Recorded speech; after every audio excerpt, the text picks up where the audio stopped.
Hello everyone and welcome to my channel once again. So today we are going to do the history questions. History basically the PYQ questions यानी कि previous year repeated questions जो हैं जो कई बार repeated हुए हैं 2 या 3 साल बोर्ड एग्जामिनेशन में जो रिपीटेड क्वेश्चंस हुए हैं तो आज हम उन क्वेश्चंस को जो है देखने वाले हैं। सो क्योंकि हमारे उत्तर भारत में जो है बहुत ज़्यादा ठंड होती है तो इसलिए आप मुझे इस गेटअप में देख रहे हैं, cap and all that.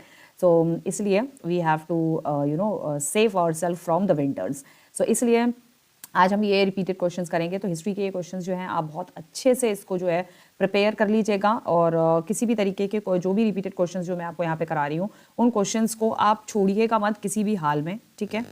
First of all in questions को बहुत अच्छे से कर लीजिएगा और क्योंकि ये रिपीटेड क्वेश्चंस हैं तो ये बोर्ड एग्जामिनेशन में 101% रिपीट हो सकते हैं, ठीक है। तो इन क्वेश्चंस को आप बहुत अच्छे से रिवाइज कर लीजिएगा, बहुत अच्छे से लर्न कर लीजिएगा। तो हम यहाँ पर हम अब देखेंगे कि how we have to write और अटेम्प्ट दीज बोर्ड एग्जामिनेशन में अगर इस तरीके के क्वेश्चंस आते हैं तो हम इन क्वेश्चंस को किस तरह से किस वे में अटेम्प्ट करेंगे, हमें लिखना कैसे है, ये क्वेश्चंस को हमें अटेम्प्ट कैसे करना है, हम वो चीज़ आज यहाँ पर देखेंगे, ठीक है। ओके, इन क्वेश्चन से ये जो हम क्वेश्चन हम आज करेंगे तो इन क्वेश्चन से हमें पहले बात तो क्या मिलेगा, ठीक है। How to write answers in the history में हम आंसर्स किस तरीके से अटेम्प्ट करते हैं, किस तरीके से लिखते हैं। Chapter wise most repeated previous year questions आपको मिलेंगे and the biggest surprise in the history of education. Okay, so first जो है हम ये देखेंगे how to write answer in history में हम आंसर्स कैसे अटेम्प्ट करते हैं, कैसे हम हिस्ट्री में आंसर्स लिखते हैं। सो फर्स्ट क्वेश्चन हमारा यहाँ पर आता है, describe any 3 economic hardship faced by Europe in 1830 में कौन से इकोनॉमिक हार्डशिप जो है यूरोप ने फेस किए थे। तो बोर्ड एग्जामिनेशन 2017 में आया था और उसके बाद 2016 में ये आया था, great economic hardship in Europe prevails 1830s support the statement with arguments. Why was the decades of 1830 is known as great economic hardship in Europe? Explain any 3 reasons. तो 3 reasons इसके जो है आपको बताने हैं। तो ये अलग अलग फॉर्म में अलग अलग तरीके से जो है ये क्वेश्चंस जो है आपके पास आते हैं बोर्ड एग्जामिनेशन में। So what are the 3 economic hardship faced by Europe in 1830 were a high rise in population led to the unemployment condition and the scarcity of job.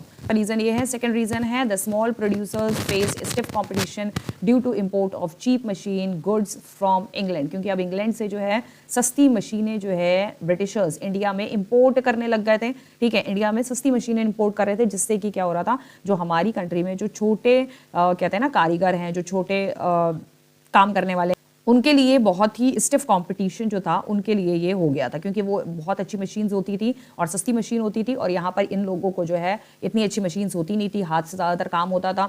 तो इस वजह से इनके लिए ये बहुत ही स्टिफ कंपटीशन हो गया था, बहुत जैसे कहते हैं ना बहुत टाइट कंपटीशन हो गया था। इन लोगों को और ज़्यादा मेहनत करती और ये मेहनत करनी पड़ती, लेकिन ये फिर भी जो है मशीनों के मुकाबले में इतना अच्छा प्रोडक्ट नहीं निकाल पा रहे थे।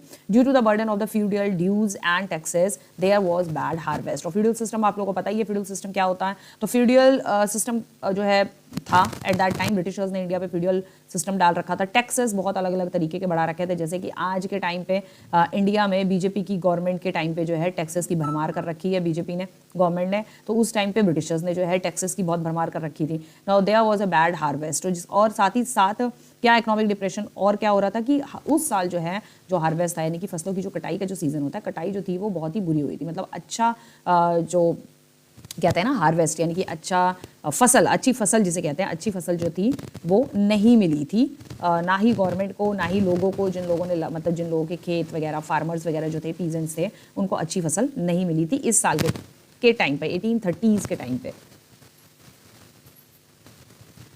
नेक्स्ट था there was a rise in the price of food grains due to bad harvest. अब जब बैड हार्वेस्ट हुआ तो ब्रिटिशर्स ने क्या किया, जो फूड के प्राइस थे, ठीक है, फूड के प्राइस पर जो था वो उन्होंने उसके प्राइस जो थे वो बढ़ा दिए, इंक्रीज कर दिए, which made the condition of the common people miserable. और जिसकी वजह से कॉमन पीपल की जो कंडीशन थी वो मिजरेबल हो गई, जैसे कि आज बीजेपी के गवर्नमेंट के टाइम पर हो रहा है। आज जो गवर्नमेंट जो है बीजेपी की, ठीक है, उसमें जो है सबसे ज़्यादा जो है जो झेल रहा है वो है आपका मिडिल क्लास फैमिली वाला, ठीक है। मिडिल क्लास और साथ ही साथ जो पुअर पीपल हैं वो भी इनके टैक्सेस और इनकी सारी चीज़ें, हर चीज़ पे जो दाम बढ़ाए जा रहे हैं उस पर भी जो है सबसे ज़्यादा मिडिल क्लास और पुअर फैमिली ज़्यादा से ज़्यादा झेल। नेक्स्ट क्वेश्चन है हमारा, culture had played an important role in the development of the nationalism in Europe during the 18th and the 19th century, support this statement with example. Foreign का एक मतलब वो है ये ऑल ओवर इंटरनेशनल लेवल का जो board तो पूरे ऑल ओवर इंडिया ही होते हैं, तो इंटरनेशनल लेवल का एक एग्जाम था, उसमें भी ये क्वेश्चन आया है 2016 में। How did nationalism developed through culture in Europe, explain, इसको एक्सप्लेन करना है। 2015 के एग्जाम में ये क्वेश्चन आया हुआ है। Answer, no, it is true to say that culture had played important role in the development of nationalism in Europe during the 18th and the 19th century. तो यहाँ पर कहने का मतलब है कि कल्चर जो है बहुत ही इंपॉर्टेंट रोल प्ले करता है किसी भी कंट्री का डेवलपमेंट में और किसी दूसरी कंट्री के डेवलपमेंट में, किसी दूसरी कंट्री के ट्रेडिशन को भी एक दूसरी कंट्री बहुत अफेक्ट करती है। जैसे कि आज भी अगर आप देख लेते हैं, आज के टाइम पर भी जो है जो हमारे इंडिया में जो कल्चर और जो ट्रेडिशन बरसों से जो फॉलो होता जा रहा था, वो अब जो है कहीं ना कहीं जाके जो है वो खत्म हो चुका है, ठीक है।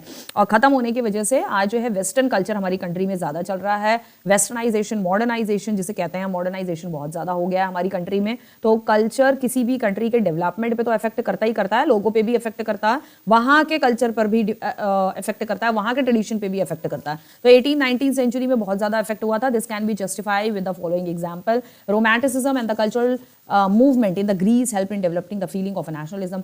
Romanticism आपने पढ़ा है, rise in the nationalism वाले चैप्टर में, nationalism जो rise of nationalism वर्ल्ड में जो आपका चल रहा था, यूरोप में, सॉरी, ठीक है। तो उसमें डेवलपिंग फीलिंग, नेशनलिज्म की फीलिंग को डेवलप्ड करने का काम जो आपके रोमांटिसिज्म जो पोएट्स होते थे उन्होंने बहुत ज़्यादा अच्छा रोल प्ले किया वैसे देखा जाए। और कल्चरल मूवमेंट्स बहुत हुए ग्रीस में, इन ग्रीस, जिसके वजह से नेशनलिज्म की फीलिंग लोगों के अंदर गई, सेंस ऑफ टुगेदरनेस की फीलिंग गई, and love for the country through language, कि हमें, हमारी कंट्री है तो हमारी कंट्री में हमें अपनी लैंग्वेज से प्यार होना चाहिए। Art, poetry, story, folk songs जो होते हैं, वहाँ के जो लोकगीत होते हैं किसी भी पर्टिकुलर रीजन के, या लोकल सॉन्ग्स वहाँ के होते हैं, music and the past experience, तो ये सारी चीज़ें जो है बहुत ज़्यादा इफेक्ट करती हैं किसी भी कंट्री के कल्चर को बनाने में, किसी भी कंट्री में नेशनलिज्म की फीलिंग को बनाने में। ये सारी की सारी चीज़ें जो है वो बहुत ज़्यादा इफेक्ट करती हैं, ठीक है। उसके बाद अगर हम देख लेते हैं तो उसके बाद आ जाता है हमारा Karol Kurpinski of Polish artist. ये एक पॉलिश आर्टिस्ट थे, was able to develop the feeling of a nationalist through his operas, music and folk dance. तो ये फोक डांस भी ऑर्गेनाइज करते थे, ओपेराज करते थे, ठीक है, म्यूजिक्स ये देते थे, या फोक सॉन्ग्स बनाते भी थे, फोक डांस बनाते थे, म्यूजिक दिया करते थे डिफरेंट सॉन्ग्स के लिए, ठीक है। तो इन्होंने भी, कारोल ने भी जो है बहुत इंपॉर्टेंट रोल प्ले किया डेवलपमेंट में, अदर यूरोपियन कंट्री के डेवलपमेंट में काफ़ी अच्छा रोल प्ले किया इन्होंने। The Poland people were fighting with Russia. Poland peoples की जो है लड़ाई यहाँ पर रशिया से चल रही थी for their language and culture, अपने लैंग्वेज और कल्चर को लेकर, क्योंकि रशियन गवर्नमेंट क्या चाह रही थी, आपको राइज ऑफ नेशनलिज्म में पढ़ाया था, रशियन गवर्नमेंट चाहती थी कि जो पोलैंड के लोग हैं जो रशिया में रह रहे हैं, या तो वो रशिया छोड़ के चले जाएं, या फिर वो रशिया का कल्चर एक्सेप्ट करें, रशिया का कल्चर माने, ठीक है, रशिया के कल्चर को एक्सेप्ट करें, रशिया की लैंग्वेज उनको सीखनी पड़ेगी। ये रशियन गवर्नमेंट की जो है कुछ डिमांड्स थी। नेक्स्ट क्वेश्चन हम देख लेते हैं। Explain the process of unification of Italy. Unification of Italy के बारे में आपको, जो प्रोसेस कैसे कैसे हुआ है यूनिफिकेशन ऑफ इटली का, उसके बारे में आपको यहाँ पर बताना है। 2013 और 12 में ये क्वेश्चन रिपीट हुआ है। तो आप आंसर कैसे लिखेंगे? Giuseppe Mazzini started invitation for the unification of Italy.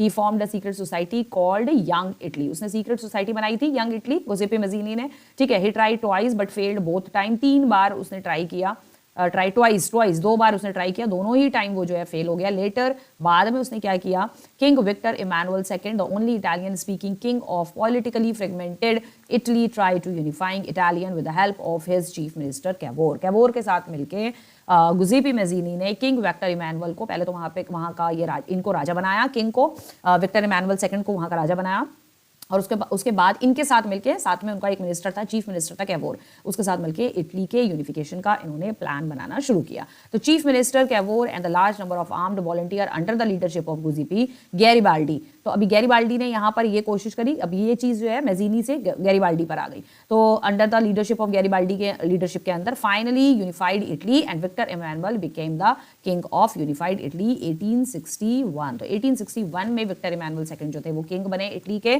ठीक है। मतलब किंग इनको बाद में बनाया गया, पहले मतलब इनको किंग नहीं, लेटर जैसे कहा है ना, किंग यहाँ पर दिया, मतलब बाद में लेटर किंग विक्टर इमैनुअल को, इसलिए यहाँ पर लिखा है, लेकिन बने वो बाद में थे, ठीक है। किंग बाद में बने थे, लेकिन उनको हाँ मतलब इन सब ने मिलके जो है इटली को जो है वो यूनिफाई किया। तो आंसर आपको इस वे में अटेम्प्ट करना है, इस तरीके से लिखना है, और ये आंसर आपका आएगा 3 मार्क्स में, ठीक है।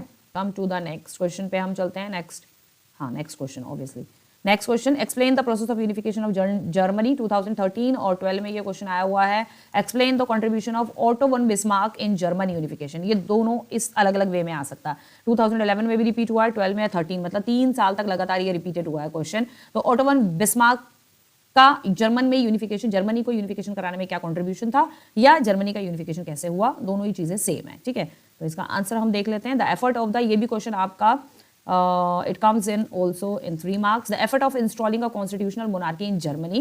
जर्मनी को अब कॉन्स्टिट्यूशनल मोनार्की बनाने का एफर्ट जो है वो डाला जाने लग गया। ठीक है, with the help of the political association were failed by the year 1848। मतलब पॉलिटिकली पहले इन्होंने कोशिश करी, हर तरीके के पॉलिटिकल एसोसिएशन बनाए कि जर्मनी को जो है हम यूनिफाई कर पाए, लेकिन 1848 तक जो पॉलिटिकल एसोसिएशन जितने भी बने ना वो सारे के सारे फेल हो गए।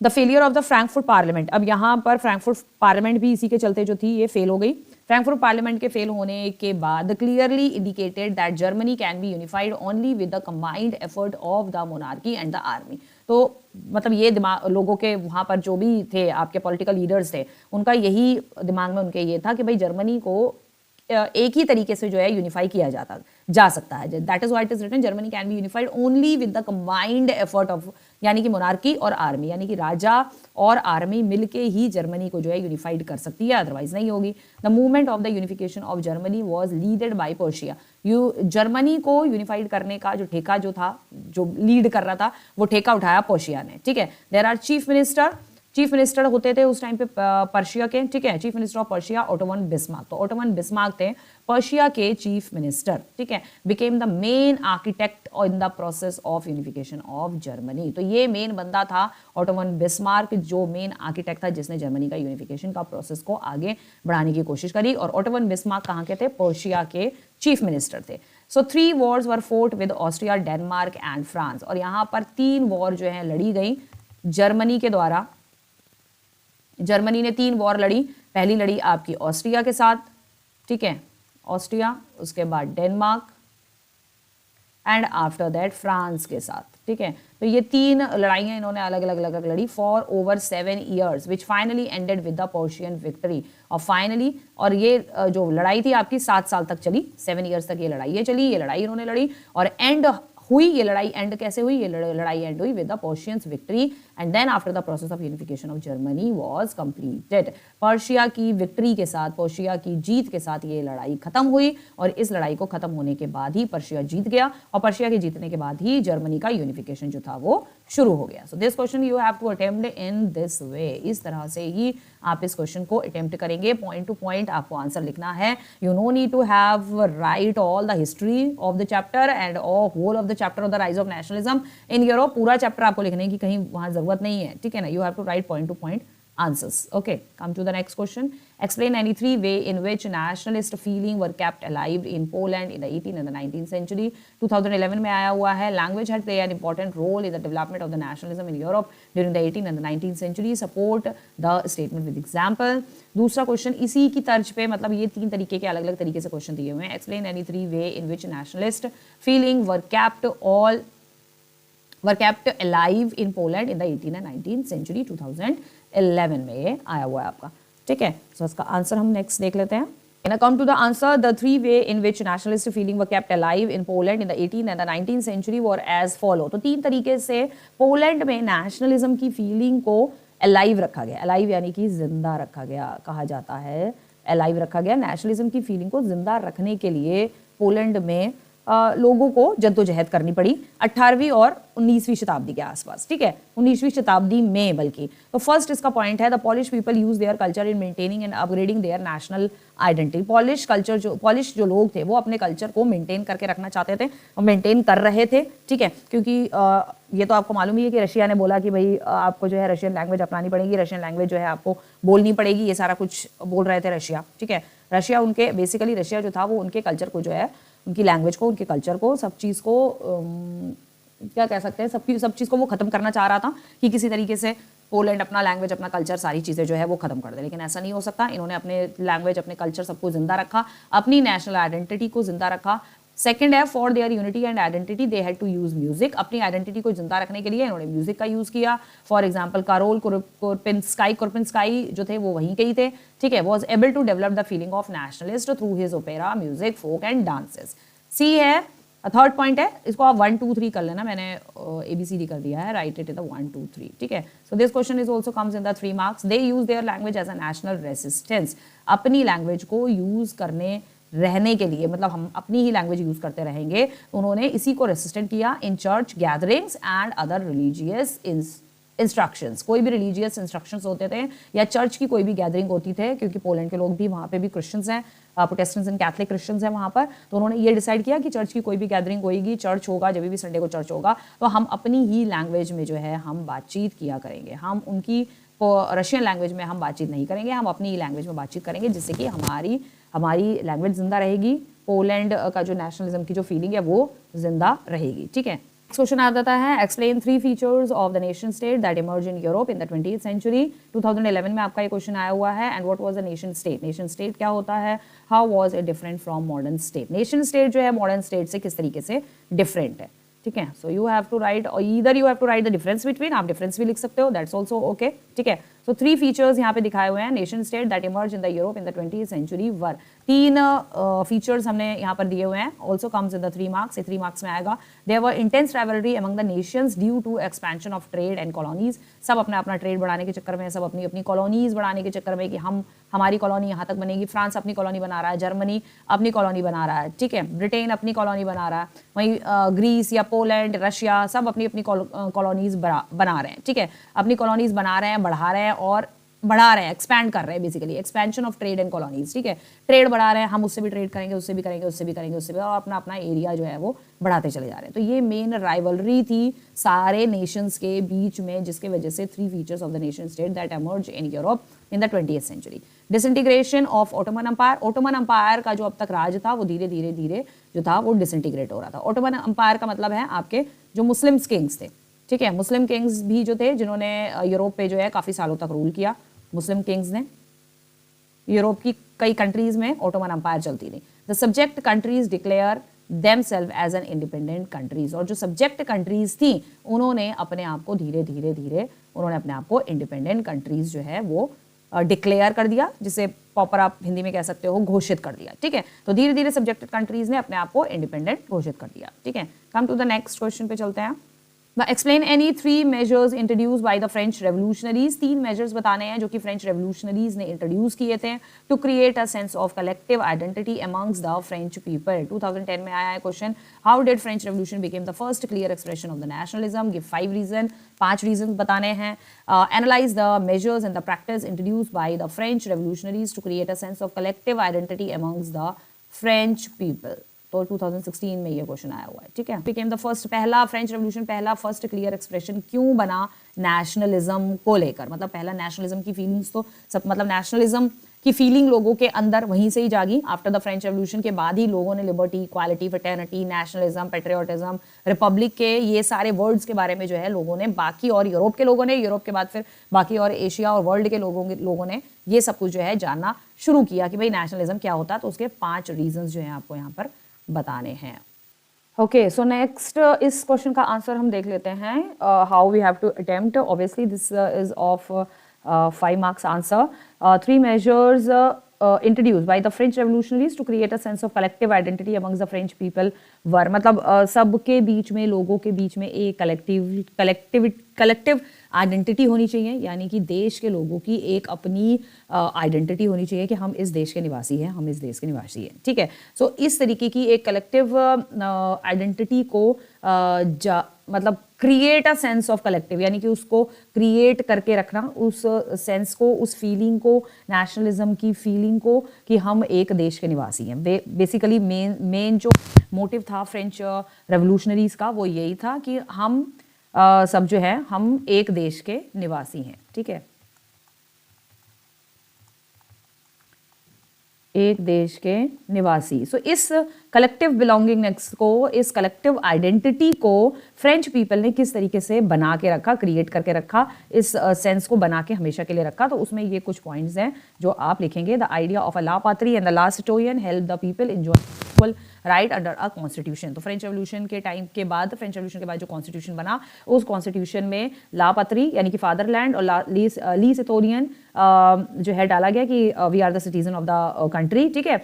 सो ये डाला गया, सिटीजनशिप मिलनी है जिससे कि, और इसके तहत जो है people enjoying equal rights under the constitution, और इसके तहत लापत्री और ली सिटोनियन के अंडर में ये चीज डाली गई कि भाई सबको इक्वल राइट्स एंजॉय करने का हक है, एंजॉय कर सकते हैं under a constitution. A former royal standard flag was replaced by a new French tricolour flag. जो फॉर्मर रॉयल स्टैंडर्ड फ्लैग था, यानी कि जो किंग का फ्लैग था, राजा ने अपना फ्लैग डाला हुआ था ना कि ये मेरा फ्लैग है, मेरे नाम से, फ्रांस का जो फ्लैग था वो राजा के नाम पे, राजा के अकॉर्डिंग था, राजा के साइन के अकॉर्डिंग था, राजा जिस तरीके का फ्लैग चाहता था वैसा था। तो अब उसको रिप्लेस्ड करके नया फ्लैग डाला गया, फ्रेंच ट्राई कलर, जिसमें ट्राई कलर थे। फ्रांस का जो फ्लैग है वो आपको पता ही है, आपने देखा है।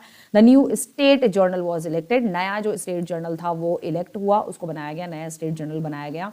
New hymns were composed and martyrs were commemorated, मतलब जो नए कहते हैं जैसे हमारे देश में बनता है ना नेशनल सॉन्ग, नेशनल एंथम, इस तरीके से उनके देश में भी न्यू हाइम्स जो है वो कंपोज्ड किए गए। जो वहाँ के पोएट्स थे, जो वहाँ के म्यूजिक कंपोजर्स थे, उन्होंने न्यू हाइम्स जो है वो कंपोज किए। और जो मार्टियर्स थे, यानी कि फ्रेंच रेवोल्यूशन के दौरान जितने लोगों ने अपनी जान दी, उनको कॉमरेटेड किया गया, ठीक है। रीजनल डायलेक्ट्स वर डिस्करेज, रीजनल डायलेक्ट्स किसी के नहीं होंगे, मतलब सबकी अपनी एक रीजनल लैंग्वेज होती है ना, तो वो नहीं होगी, ठीक है। ये यहाँ पर जो है रीजनल लैंग्वेज को, या रीजनल डायलेक्ट्स भी कह सकते हैं आप, या रीजनल लैंग्वेज भी कह सकते हैं, उसको इन्होंने मना कर दिया। कोई रीजनल लैंग्वेज, रीजनल डायलेक्ट्स नहीं होंगे। Discourage in France and French was declared the common language of the nation, और एक ही लैंग्वेज होगी, दैट इज फ्रेंच। सबकी एक ही लैंग्वेज होगी, कोई रीजनल डायलेक्ट्स नहीं होंगे, कोई पर्टिकुलर रीजन के, अलग अलग रीजन के, जैसे अलग अलग हमारे देश में भी हैं, आप थोड़ी दूर पे अगर आप जाओ तो सबकी अपनी एक लोकल लैंग्वेज होती है, सबकी अपनी एक रीजनल लैंग्वेज होती है,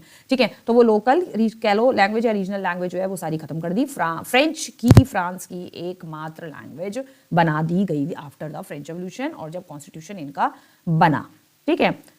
तो ये था इस क्वेश्चन का आंसर, ठीक है। क्वेश्चन आप एक बार फिर से देख लो, क्या क्वेश्चन था, how did the French revolution became the first clear expression of nationalism, क्योंकि ये चीज इंट्रोड्यूस करी गई थी, इसलिए फ्रांस जो था वो फर्स्ट क्लियर एक्सप्रेशन था नेशनलिज्म का।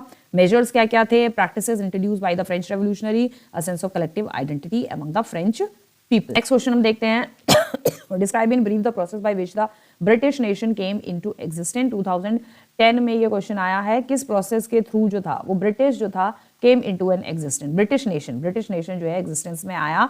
How had Britain come into existence, 2018 और 2013 में जो है ये क्वेश्चन जो है आपका आया हुआ है। तो इस क्वेश्चन का आंसर भी हम देखेंगे। This question is also comes in the 5 marks question में ये आएगा बोर्ड एग्जामिनेशन में, ठीक है। प्रीवियस ईयर क्वेश्चन बता दिया मैंने आपको कितनी बार आ चुका है ये। फॉर्मेशन ऑफ अ ब्रिटेन और unification of Britain was a result of a long drawn parliamentary process. तो फॉर्मेशन ऑफ ब्रिटेन और जो अभी हमने जो इसका जो क्वेश्चंस देखे उसमें ये क्वेश्चन जो है इस फॉर्म में भी आ सकता है, हाउ डिड ब्रिटेन यूनिफाई, ठीक है, या ब्रिटेन का यूनिफिकेशन बताइए, formation of a Britain unification, ठीक है। यूनिफिकेशन के फॉर्म में भी ये क्वेश्चन आ सकता है, हाउ ब्रिटेन यूनिफाई, या ठीक याद आ गया, explain the unification of Britain, इसे काट दो, explain the unification of Britain, इस तरीके से आ सकता है।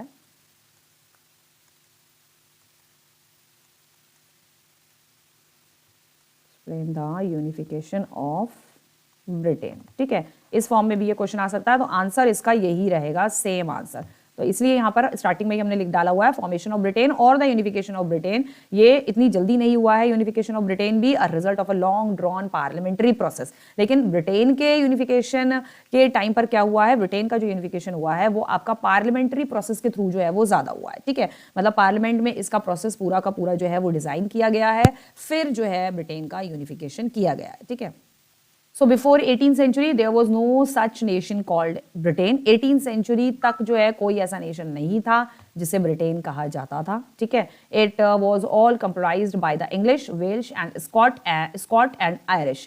मैंने आपको इसमें राइज ऑफ नेशनलिज्म में बता ही दिया है, ये 3-4 आइलैंड थे, ठीक है। वेल्स, वेल्श आइलैंड था, स्कॉट आइलैंड था, और आयरलैंड था, इरिश जहाँ की लैंग्वेज थी, आयरलैंड की लैंग्वेज इरिश थी, स्कॉट लैंग्वेज थी आपकी स्कॉटलैंड की, ये जो दूसरा जो आइलैंड था वो था आपका स्कॉटलैंड, और वेल्स आइलैंड था।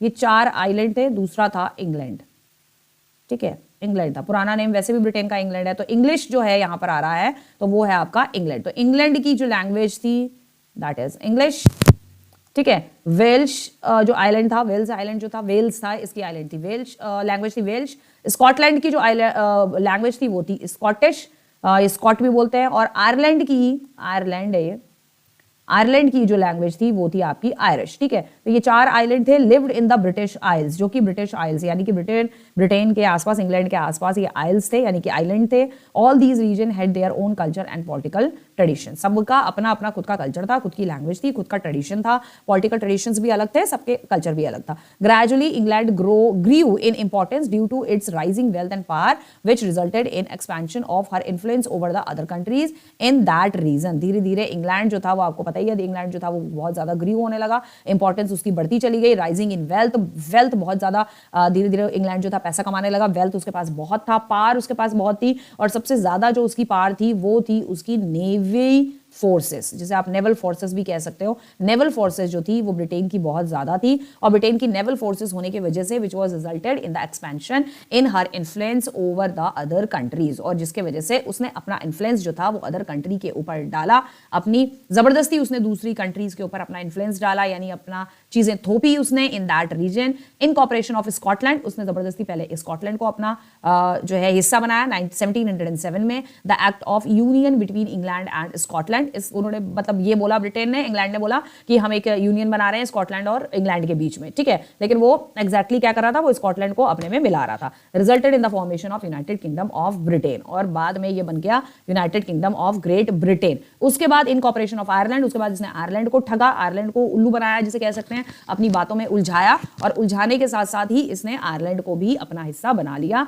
Irish people were subjected to divide and rule policy, उनके अपनी खुद की rule divide and rule policy, sorry, Irish people were subjected to the divide and rule policy and forcefully incorporated. Irish people को इनकी Britain की जो ये divide and rule वाली पॉलिसी थी ये मालूम थी, इन्होंने स्कॉटलैंड और आयरलैंड के बीच में जो है ये जो है डिवाइड एंड रूल वाली पॉलिसी ब्रिटेन ने अपनाई, इंग्लैंड ने, जो कि इन्होंने इंडिया में भी यही किया था ब्रिटिशर्स ने, और डिवाइड एंड रूल पॉलिसी अपना के आयरलैंड को जो है अलग कर दिया, बिल्कुल अलग कर दिया, स्कॉटलैंड से अलग कर दिया, वेल्स से अलग कर दिया, सबसे अलग कर दिया, और फोर्सफुली इनकॉर्पोरेट कर लिया किसमें, इंग्लैंड में, यानी कि ब्रिटेन में इन्होंने फोर्सफुली इसको भी मिला लिया। Finally the British nation had its own English culture, लेकिन ब्रिटेन का अपना खुद का इंग्लिश कल्चर हुआ करता है, ठीक है भाई। सब कंट्री का, सब रीजन्स का जो है, अगर हमारी जो कंट्री है, हमारी कंट्री में ही अगर आप चले जाएं 29 तो स्टेट्स हैं, और 29 स्टेट्स होने के साथ साथ उनका सबका अपना कल्चर अलग है, अपनी लैंग्वेज है, अपना खाना है, अपना कपड़े पहनना है, ट्रेडिशन है, कल्चर है, ड्रेसेस है, सब कुछ अपना अलग अलग है। तो next question, describe any 3 reforms introduced by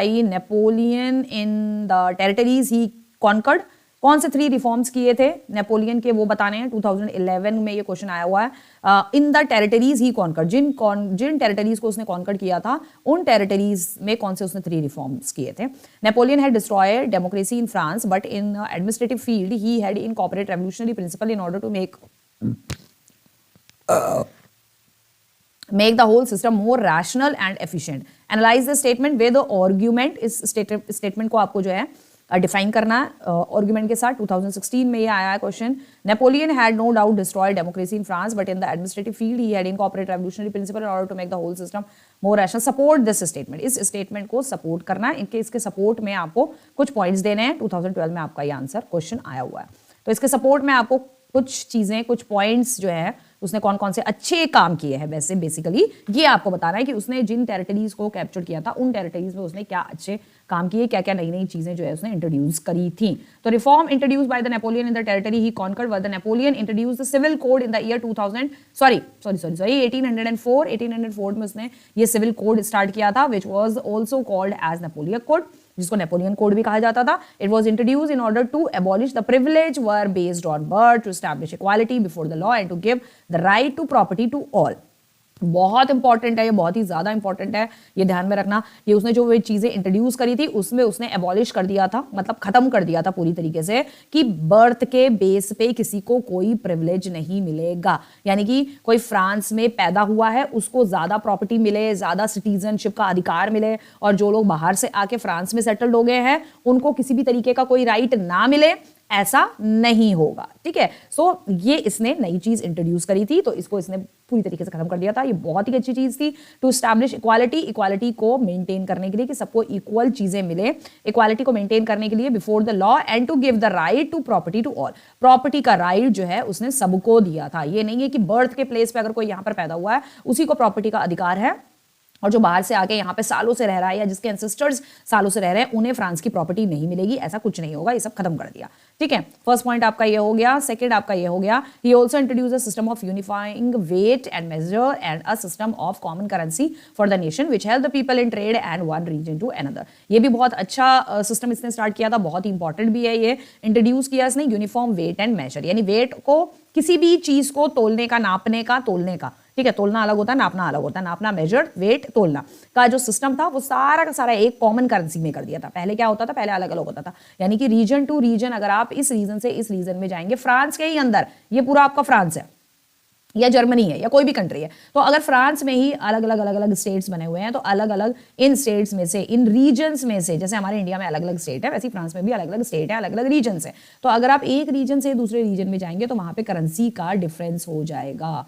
like for example एक बार फिर से बता देती हूँ, जैसे इंडिया में है, इंडिया में ऑल ओवर इंडिया क्या चलता है, आपका रुपीज चलता है। रुपीज की जो 1 रुपीज की जो वैल्यू आपके यूपी में है वही 1 रुपीज की वैल्यू आपकी जो है कहाँ होगी, केरला में होगी। 1 रुपीज की टॉफी अगर यहाँ आएगी तो 1 रुपीज की टॉफी यहाँ आएगी। ऐसा तो नहीं है कि अगर 1 रुपीज की वैल्यू यूपी में तो 1 रुपए में 2 टॉफी आ रही है या 1 रुपए की 1 टॉफी आ रही है, तो केरला में जो है करेंसी चेंज हो जाएगी। केरला में आपके 1 रुपीज की वैल्यू जो है वो 10 रुपीज के बराबर हो जाएगी। ऐसा नहीं है ना, हमारी कंट्री में ऐसा नहीं है। ठीक है, तो लेकिन वहां पर ऐसा हुआ करता था बिफोर नेपोलियन। ठीक है, नेपोलियन के आने से पहले रीजन टू रीजन जो है करेंसी जो है वो चेंज हो जाती थी। करेंसी, कॉमन करेंसी, अब उसने क्या किया, पूरे ऑल ओवर फ्रांस में एक कॉमन करेंसी बना दी, एक कॉमन वेट और मेजर को करने का तरीका बना दिया, नाप तोल करने का एक ही तरीका बना दिया for the nation which help the people, जो कि ट्रेड में सबसे पहले मोस्ट इंपॉर्टेंट, ट्रेड में लोगों को जिसने बहुत ज्यादा हेल्प किया from one region to another, एक रीजन से दूसरी रीजन पे जब ये लोग जाते थे। He had change the system of transport communication and made it more advance. Transport का सिस्टम, कम्युनिकेशन का सिस्टम उसने बहुत ज्यादा इंप्रूव किया और बहुत ज्यादा डेवलप्ड किया, एडवांस्ड किया, जिसकी वजह से लोगों को बहुत ज्यादा सुविधाएं इसके चलते मिली। तो इसने ट्रेड और कम्युनिकेशन, ट्रेड और ट्रांसपोर्टेशन, कम्युनिकेशन के सिस्टम को बहुत हद तक चेंज किया and people get helped a lot out of this. Next question पे हम चलते हैं। हम describe the explosive condition that prevail in Balkan after 1871 में यूरोप में कौन सी एक्सप्लोसिव कंडीशन जो है बाल्कान वाले एरिया में, बाल्कान स्टेट्स में जो है इमर्ज होके कौन सी एक्सप्लोसिव कंडीशन आ गई थी, उसके बारे में बताना है। क्या कंडीशन पैदा हो गई थी, क्या हालात पैदा हो गए थे। 2018 में ये क्वेश्चन आया हुआ है आपका।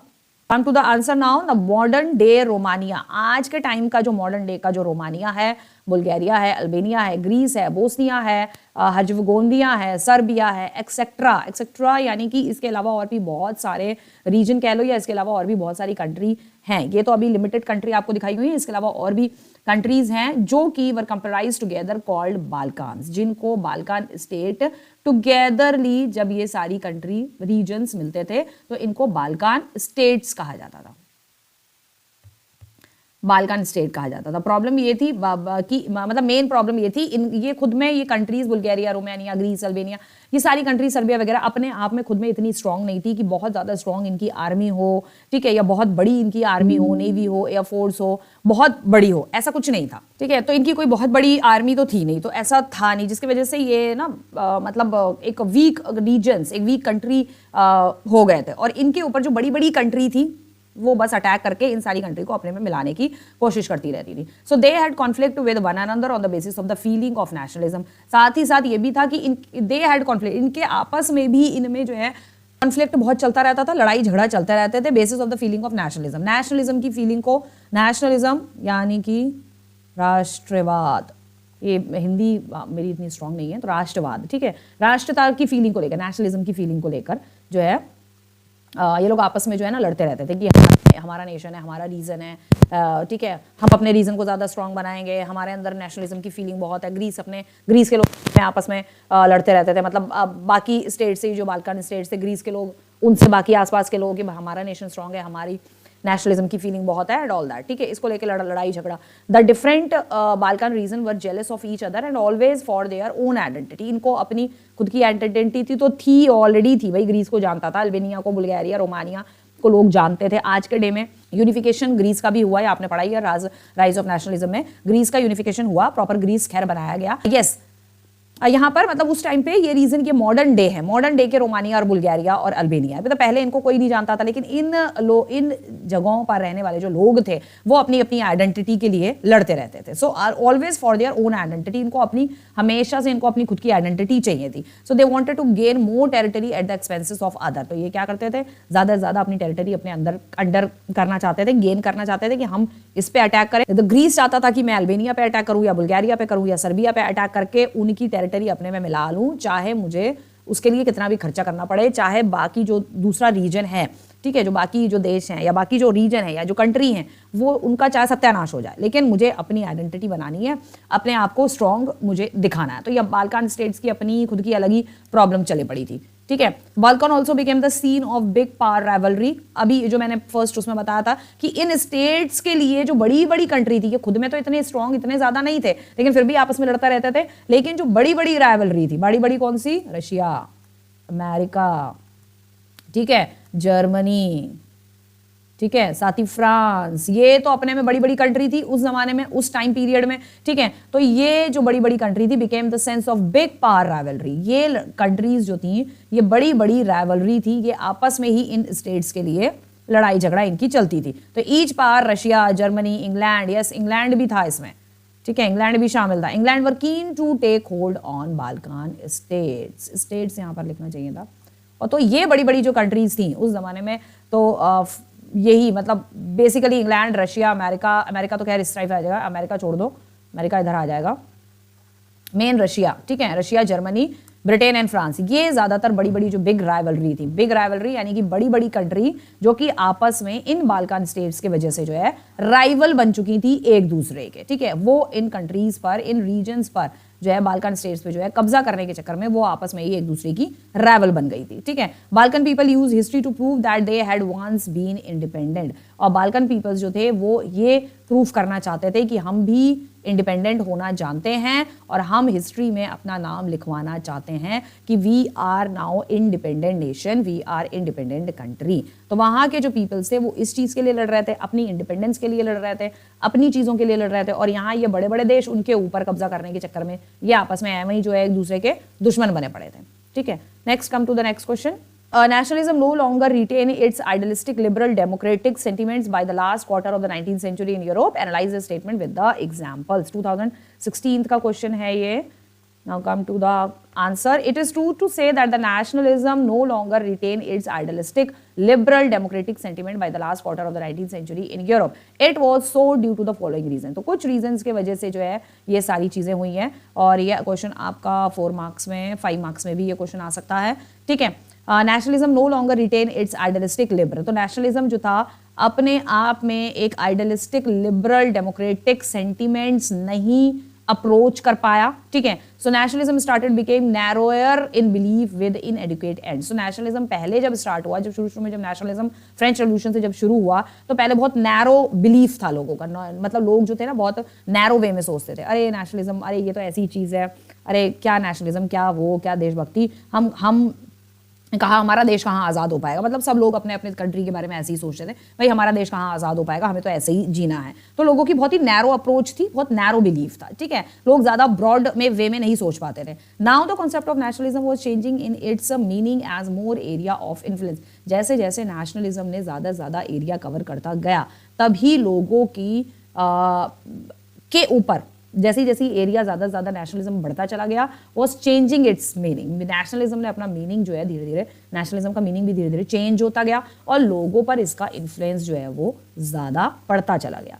थर्ड है nationalist were manipulated by the chief European authorities. Nationalist were manipulated यानी कि जो नेशनलिस्ट थे, यानी कि जो नेशनलिज्म के लिए जो रेवोल्यूशनरीज थे बेसिकली, ठीक है, रेवोल्यूशनरीज यानी कि जो लोग नेशनलिस्ट थे, रेवोल्यूशनरीज थे, वो पढ़ा था ना आपने राइज ऑफ नेशनलिज्म में ही, और 9th में भी एक चैप्टर है जिसमें कौन कौन थे वो रेडिकल्स थे, ठीक है, वो 3 पार्ट्स में लिबरल लोग थे, रेडिकल थे, डेमोक्रेट्स लोग जो थे जिनकी अलग अलग थिंकिंग थी, अलग अलग अप्रोचेस थे। तो इसी तरीके से जो नेशनलिस्ट थे वो भी ऐसे ही थे। तो उनको मैनिपुलेट किया गया, उनको मैनिपुलेट यानी कि उनको भड़काया गया, ठीक है, by the chief European authorities. जो बड़े बड़े चीफ यूरोपियन अथॉरिटीज थे, अथॉरिटीज यानी कि जो किंग्स वगैरह थे, किंग वगैरह क्या करते थे, जो नेशनलिस्ट लोग थे, रेडिकल्स थे, ठीक है, और कौन से थे, एक कंजर्वेटिव्स, ठीक है, कंजर्वेटिव्स जो थे वो बहुत कंजर्व थे, लेकिन रेडिकल्स और आपके कौन से थे, कभी मैंने फिर बताया था, रेडिकल्स, कंजर्वेटिव, लिबरल जो थे वो बहुत लिबरल थे, वो हर चीज को एक्सेप्ट करने के लिए तैयार थे। तो ऐसे बेसिकली रेडिकल और लिबरल्स वाले लोगों को, कंजर्वेटिव तो यही चाहते थे कि मोनार्की रूल रहे, ठीक है, उन लोगों को बुला के बेसिकली रेडिकल और लिबरल लोगों को उनको बुला के उनको मैनिपुलेट करते थे। अरे नेशनलिज्म में क्या रखा है, अरे देशभक्ति में क्या रखा है, अरे मोनार्की बहुत अच्छा है, इससे देश जो है सुधरा रहेगा एंड ऑल दैट, ये सारी चीजें, ठीक है। नेशनलिज्म करके आप क्या करोगे, देश को इंडिपेंडेंट करके क्या करोगे, अभी भी तो आप अपनी आजादी से जी रहे हो, उसको मैनिपुलेट करना रेवोल्यूशनरीज को, ठीक है। The problem of Balkan state was not solved, rather it was being watched by the countries to become fruitful for them.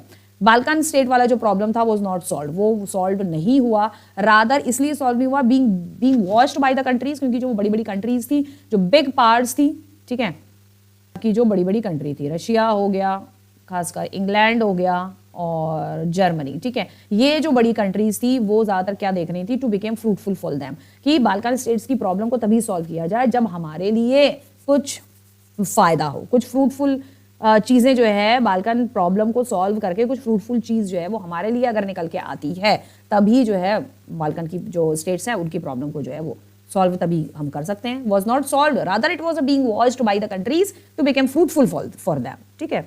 इसको homework question, explain any 4 changes brought about in Europe by the treaty of Vienna. 1815 में जो treaty of vena हुई है उसमें क्या क्या changes जो है आए हैं, उन चेंजेस के बारे में brought about in Europe, Europe में क्या चेंजेस आए हैं उसके बारे में आपको यहाँ लिखना है। 2011 का ये क्वेश्चन है, ठीक है। Now, why Gandhiji decide to launch a nationwide satyagraha against the proposed Rowlatt Act in 1919? Explain 3 reasons. तो 2010, 2014, 2015, 2017 का में ये क्वेश्चन आया हुआ है। तो इस क्वेश्चन का क्या स्ट्रैटेजी इन्होंने करी, और स्ट्रैटेजी के साथ साथ इन्होंने नेशन वाइड सत्याग्रह क्यों लॉन्च किया रॉलेट एक्ट के अगेंस्ट में। So Gandhi ji decided to launch a nation wide satyagraha against the proposed Rowlatt Act 1919 due to the following 3 reason. 3 reason की वजह से इन्होंने नेशन वाइड सत्याग्रह किया। Rowlatt act was passed hurriedly, क्योंकि रॉलेट एक्ट जो है बहुत जल्दीबाजी में ब्रिटिशर्स ने पास किया था, by imperial legislative council, imperial legislative council के against, despite the opposition by the Indian members. इसलिए रॉलेट एक्ट पास हुआ था क्योंकि वहां पर वो ऑपोजिशन उठाया था, लोगों ने अपोजिशन उठाया था कि the despite opposition by the Indian members, क्योंकि इंडियन मेंबर साइमन कमीशन जो बैठा था, साइमन कमीशन में कोई भी इंडियन मेंबर नहीं था, तो साइमन कमीशन में कोई इंडियन मेंबर नहीं रखा था, उसके अगेंस्ट में फिर उन्होंने ये रॉलेट एक्ट पास कर दिया ब्रिटिशर्स ने, ठीक है, और बहुत जल्दबाजी में ये पास किया, by the imperial legislative council के द्वारा ये पास हुआ था, ठीक है। फर्स्ट पॉइंट तो इसका ये हो गया। सेकंड, वैसे ये 3 मार्क्स का क्वेश्चन आंसर में आएगा, ठीक है। Rowlatt Act gave enormous power to the government, और रॉलेट एक्ट पास होते ही साथ जो है ब्रिटिश गवर्नमेंट, यहाँ पे गवर्नमेंट नहीं होना चाहिए, बेसिकली यहाँ होना चाहिए ब्रिटिश गवर्नमेंट, मैं लिखना भूल गई, ब्रिटिश गवर्नमेंट को बहुत ज्यादा पावर मिल गई थी for repressing the political activity. किसी भी तरीके की कोई भी पॉलिटिकल एक्टिविटी अगर हमारे फ्रीडम फाइटर्स करते थे, ठीक है, फ्रीडम फाइटर्स मतलब कुछ भी कर रहे हैं, गवर्नमेंट के अगेंस्ट में कोई भी चीज कर रहे हैं, कोई भी पॉलिटिकल एक्टिविटी कर रहे हैं, कौन कर रहा है? फ्रीडम फाइटर्स, ठीक है। फ्रीडम फाइटर्स मतलब गांधी हो गया, भगत सिंह, राजगुरु सुखदेव, जो भी हैं, जो भी फ्रीडम फाइटर्स है, वो अगर कुछ भी करते थे ब्रिटिशर्स के अगेंस्ट में, फ्रीडम फाइटर्स यहाँ पे आएगा बेसिकली, तो उसको बिना किसी जांच पड़ताल के, बिना पुलिस के पकड़े, मतलब पुलिस पकड़ेगी नहीं, एनॉर्मस पावर दे दी ना रॉलेट एक्ट के थ्रू कि पुलिस पकड़ेगी नहीं, क्या करेगी रॉलेट एक्ट में सीधा उठा के जो है वो अगर कोई भी गवर्नमेंट के अगेंस्ट कुछ भी करेगा, ब्रिटिशर्स के अगेंस्ट स्पेशली कुछ करेगा, उठा के सीधा उसको जो जेल में डाल दिया जाएगा। कोई ट्रायल नहीं होगा, कोई पुलिस वेरिफिकेशन नहीं होगा, या पुलिस लेकर ले जाके बंद कर रही है, कोई रिमांड नहीं होगी, कुछ ट्रायल नहीं होगा, कोर्ट में कुछ ट्रायल नहीं होगा, कुछ नहीं होगा। तो इसके ये क्या हुआ, ये एक तरीके से एनॉर्मस पावर देने का वो हुआ कि गवर्नमेंट को बहुत ज्यादा पावर दे दी गई थी, ठीक है, वो कुछ भी कर सकते हैं आप किसी के भी साथ। According to this act the government can detain the political prisoners without trial for a period of 2 years। Without trial according to this act, इस एक्ट के अकॉर्डिंग। तो इसी को ख़त्म करने के लिए, इस रॉलेट एक्ट को ख़त्म करने के लिए नेशन वाइड, मतलब कि पूरे दुनिया में, सॉरी पूरे नेशन में, दुनिया कह रही हूँ, पूरे इंडिया में जो है गांधी ने जो है ये सत्याग्रह जो है स्टार्ट किया था, ठीक है।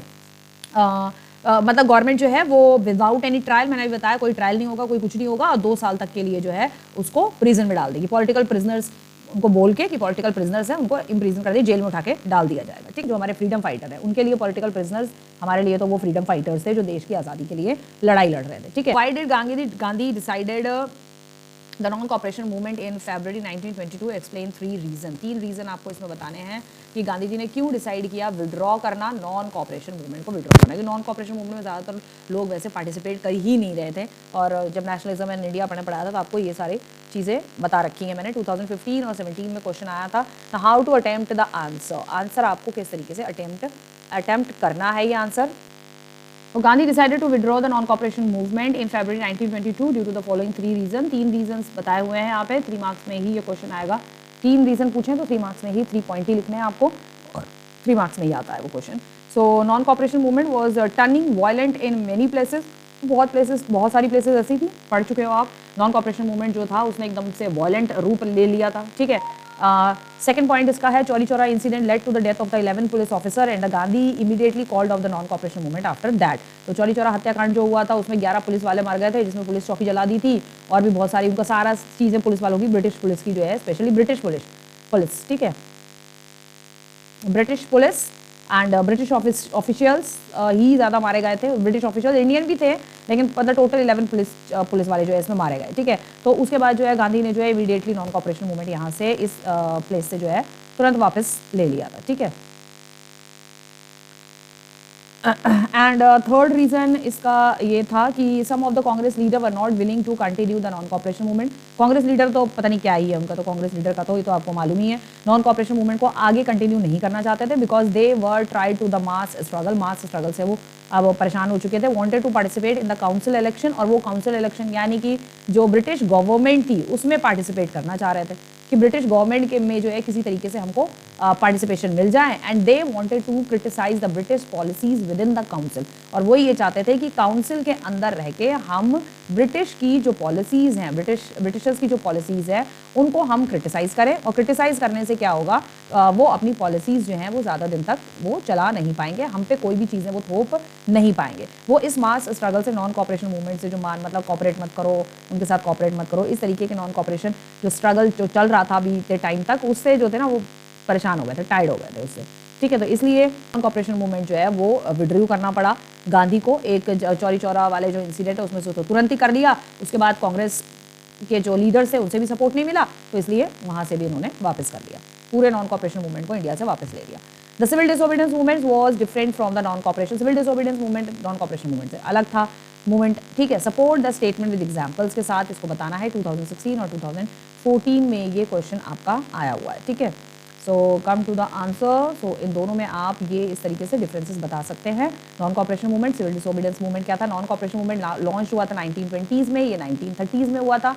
India were only asked not to cooperate with the British government. Movement called off Chauri Chaura incident, participation of a small farmers का पार्टिसिपेशन इसमें ज़्यादा था। Indians were only asked not to cooperate and also to break the civil law को break करना था, cooperate नहीं करना था ब्रिटिशर्स के साथ। Movement ended with Gandhi Irwin pact, और ये मूवमेंट सिविल डिसोबीडियंस मूवमेंट जो है तब खत्म हुआ जब गांधी ने इरविन के साथ एक पैक्ट साइन किया, और वो गांधी इरविन पैक्ट भी जो था वो भी एक झोला जाल था। ब्रिटिशर्स ने भी यहाँ पर गांधी के साथ, nationalism and rise in nationalism वाले चैप्टर में मैंने आपको पढ़ाया, उसने जो है चालपट्टी इरविन ने गांधी के साथ खेली। No participation of small farmers, यहाँ पर स्मॉल फार्मर्स का किसी भी तरीके का कोई पार्टिसिपेशन नहीं था, ठीक है। Come to next question. How did salt march became an effective tool of the residents against colonialism.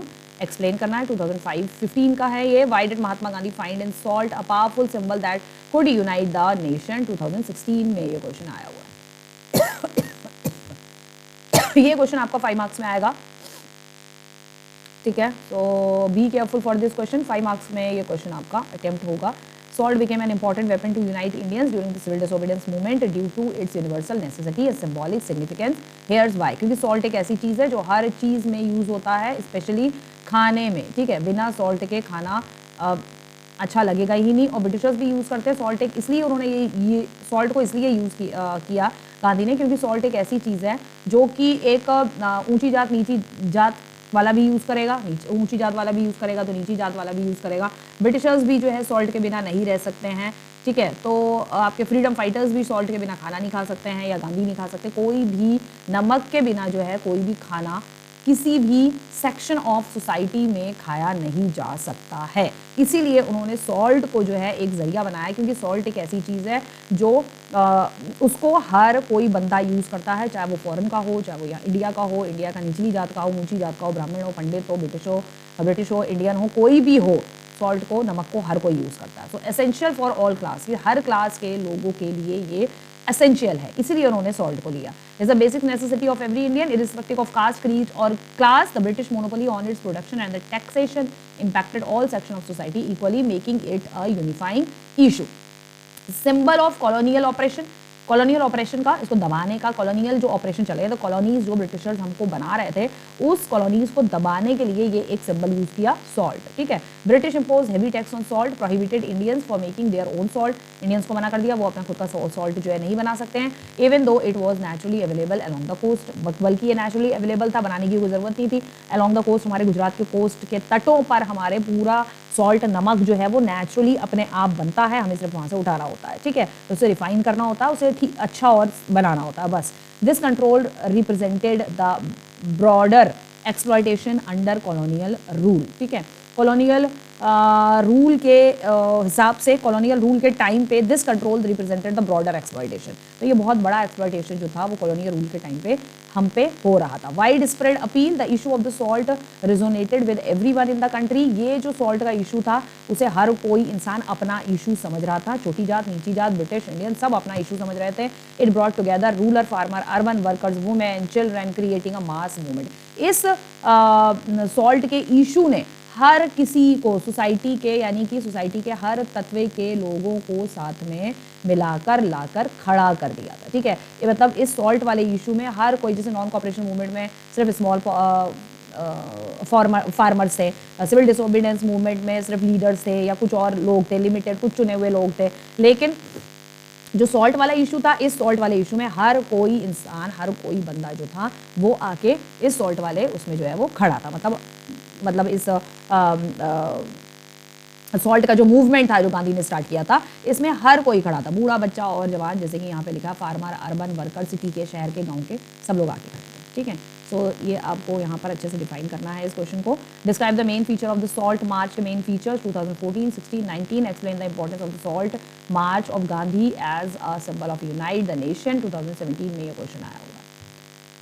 Main feature क्या थे सॉल्ट मार्च के? आर on 31 March 1930 Gandhi, Mahatma Gandhi sent a letter to the viceroy Irwin को एक लेटर लिखा, stating 11 demands out of which abolish of the salt law and the salt tax was one. Abolish करने को बोला, 11 डिमांड्स रखी गांधी ने और बोला कि सॉल्ट लॉ, सॉल्ट टैक्स को जो खत्म किया जाए। When Lord Irwin did not fulfil any of these demands, जब लॉर्ड इरविन ने कोई भी डिमांड पूरी नहीं करी तो गांधी ने started the salt March from his home in Sabarmati आश्रम। तो गांधी ने जो है साबरमती आश्रम से सॉल्ट मार्च शुरू कर दिया। He walked, this question also comes in the 5 marks, ये क्वेश्चन आपका 5 मार्क्स में आएगा, ठीक है। ओवर 240 माइल्स इन्होंने वॉक किया गांधी ने एंड 78 ट्रस्टेड वॉलंटियर्स अपने साथ लिए साबरमती से दांडी तक। They walk for 10 miles a day for 24 days. He violated the salt law, को खत्म किया, तोड़ा इन्होंने, by manufacturing salt by boiling the sea water on 6 April 1930 में इन्होंने सी का पानी लिया, सी के पानी को उबाला और उबाल के उससे नमक बना के नमक के लॉ को तोड़ दिया। लास्ट था this started civil disobedience movement in India, इसके बाद सिविल डिसोबीडियंस मूवमेंट स्टार्ट हुआ। Now Gandhi wanted Indians to refuse all the oppressive colonial law. अब गांधी ये चाहते थे कि जो लोग हैं, people of India wanted Indians को चाहते थे कि जो भी कॉलोनियल लॉ बनाया है ब्रिटिशर्स ने, उस सारे लॉ को ऑप्रेस किया जाए, खत्म किया जाए by the Indians her law को जो है वो ऑप्रेस करे, खत्म करे, ठीक है।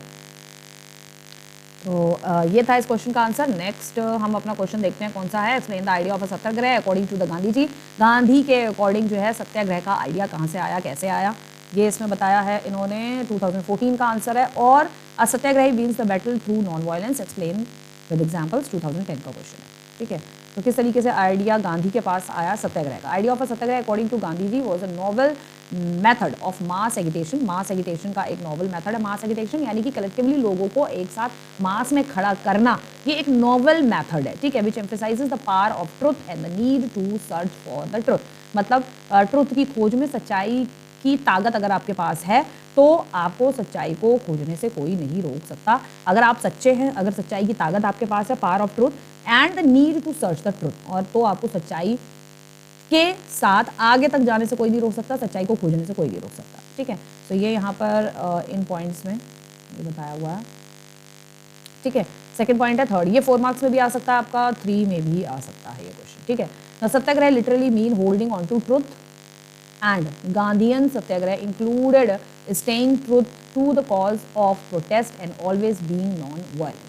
गांधीयन के अकॉर्डिंग सत्याग्रह क्या है? सत्याग्रह है सच्चाई के साथ खड़े रहना, अपने आप को सच के साथ, हमेशा सच का साथ देना, स्टेइंग ट्रूथ, सच्चाई के साथ खड़े रहना, सच का हमेशा साथ देना, कॉज टू प्रोटेस्ट, और उसी सच्चाई के साथ हम प्रोटेस्ट करेंगे, and always being non violent, और हमेशा नॉन वायलेंस रहना, नॉन वायलेंस को हमेशा अपने साथ रखना है, यानी कि वायलेंट नहीं होना है, वायलेंट नहीं होना है किसी भी चीज़ को लेकर, वायलेंट यानी लड़ाई झगड़ा नहीं करना, एग्रेसिव नहीं होना है किसी भी चीज़ को लेकर, हमेशा नॉन वायलेंस से ही काम करना है, ये इनका सत्याग्रह का मतलब था, ठीक है। सत्या यानी आग्रह, सत्य सच्चाई के साथ आग्रह करना, सत्याग्रह मीन सच्चाई के साथ आग्रह करना।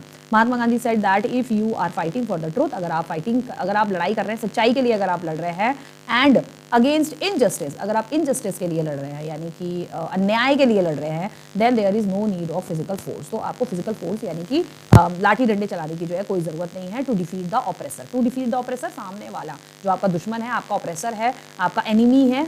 एनिमी कौन था? ब्रिटिशर्स थे, ब्रिटिशर्स ऑपरेस कर रहे थे, हमें दबा रहे थे, यानी कि जो आपको दबा रहा है उसके साथ आपको किसी भी तरीके का फिजिकल करने की जरूरत नहीं पड़ेगी, लाठी डंडे उठाने की जरूरत नहीं पड़ेगी, अगर आप सच्चाई के साथ खड़े हैं, अगर आप अन्याय के साथ खड़े हैं और आप सच्चे हैं। लेकिन आज के टाइम पर ऐसा बिल्कुल भी नहीं होता है। आप कितना ही सच्चाई के साथ खड़े हो जाए, आप कितना ही अन्याय के साथ खड़े हो जाए, आप कितने ही सच्चे क्यों ना हो, और बल्कि उल्टा होता है, आप जितने ही सच्चे होंगे आपको उतना ही और दबाया जाएगा, और अगर आप नहीं बोलेंगे, अगर आप मुंह नहीं खोलेंगे, अगर आप लाठी डंडे नहीं उठाएंगे, तो वो आपके ऊपर लाठी डंडे उठा के आपको जान से ही खत्म कर देंगे, जान से मार देंगे। आज के टाइम पे ये सारी चीज़ें टोटली गलत हैं। कोशिश के खैर मतलब अगर कोशिश यही करनी चाहिए, अगर नॉन वायलेंस से अगर चीज़ें सॉल्व हो सकती है तो ठीक है, बट अगर आप नॉन वायलेंस ज़्यादा देर तक आप अपने पास रखेंगे, सच्चाई ज़्यादा अपने पास तक रखेंगे, नॉन वायलेंस को ज़्यादा अगर आप वो करेंगे कि अरे नहीं लड़ेंगे, तो सामने वाला आपको जान से मारने के लिए पूरी तरीके से तैयार हो जाएगा। तो आज के टाइम पे ये हो रहा है, ठीक है।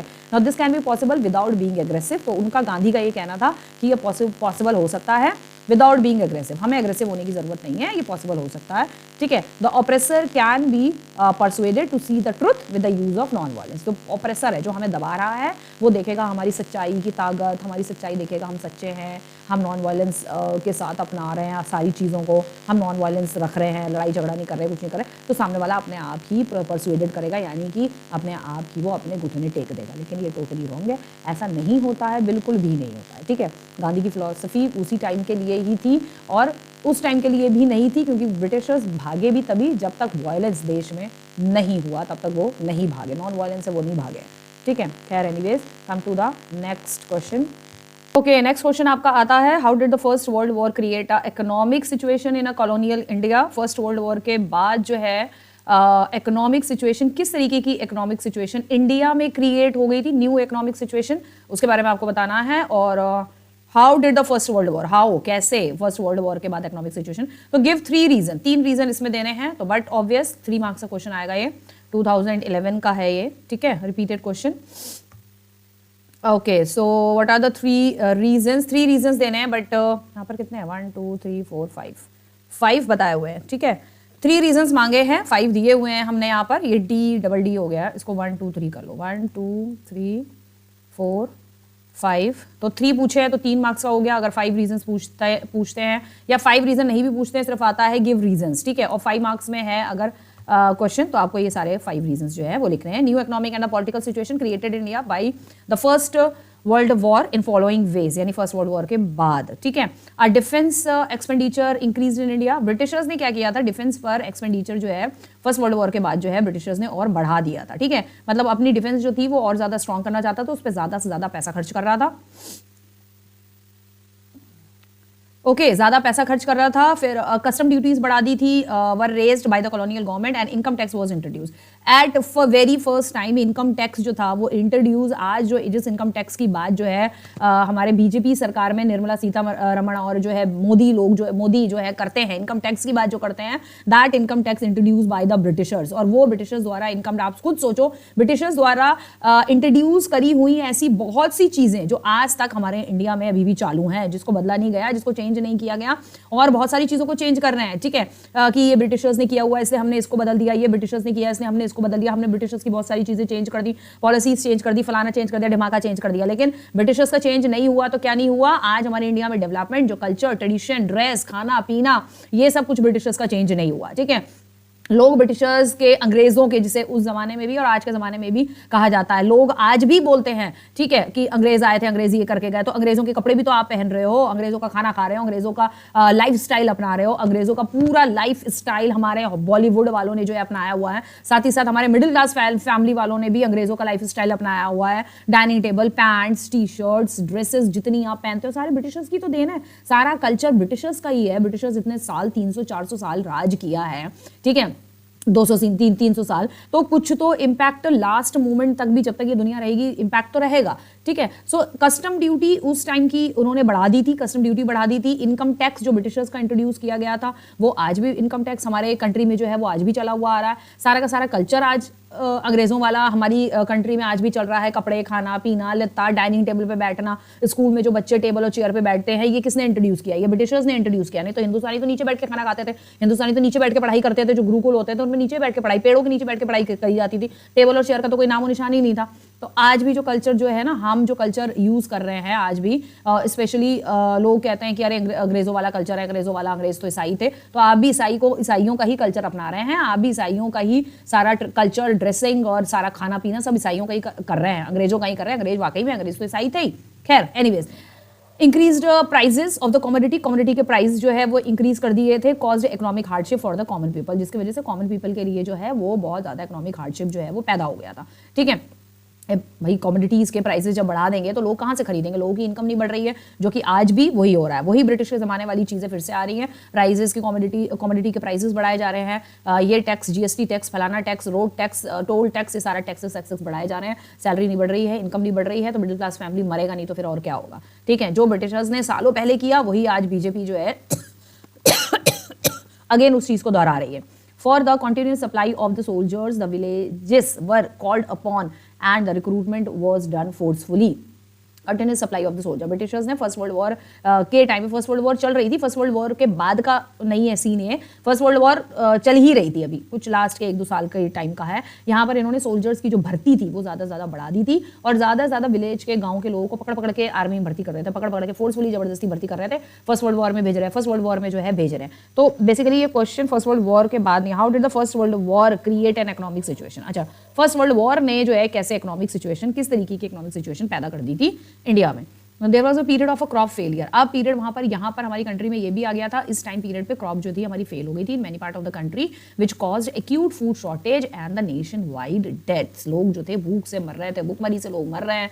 ठीक है, फूड की शॉर्टेज हो गई है, क्रॉप पूरी फेल हो गई। जब क्रॉप फेल हो गई तो फूड की शॉर्टेज, एक्यूट फूड शॉर्टेज हो गई थी, मतलब खाना खाने को मिल ही नहीं रहा था। जब खाना ही नहीं मिल रहा था, क्रॉप ही नहीं है, खाना ही नहीं मिल रहा है, जितनी भी क्रॉप्स थी, गेहूँ, दाल, चावल, जितनी भी क्रॉप्स थी सारी क्रॉप्स फेल हो गई थी। हम अपने नेक्स्ट क्वेश्चन की तरफ, and that is how did cultural process help in creating a sense of collective belongingness in India, explain.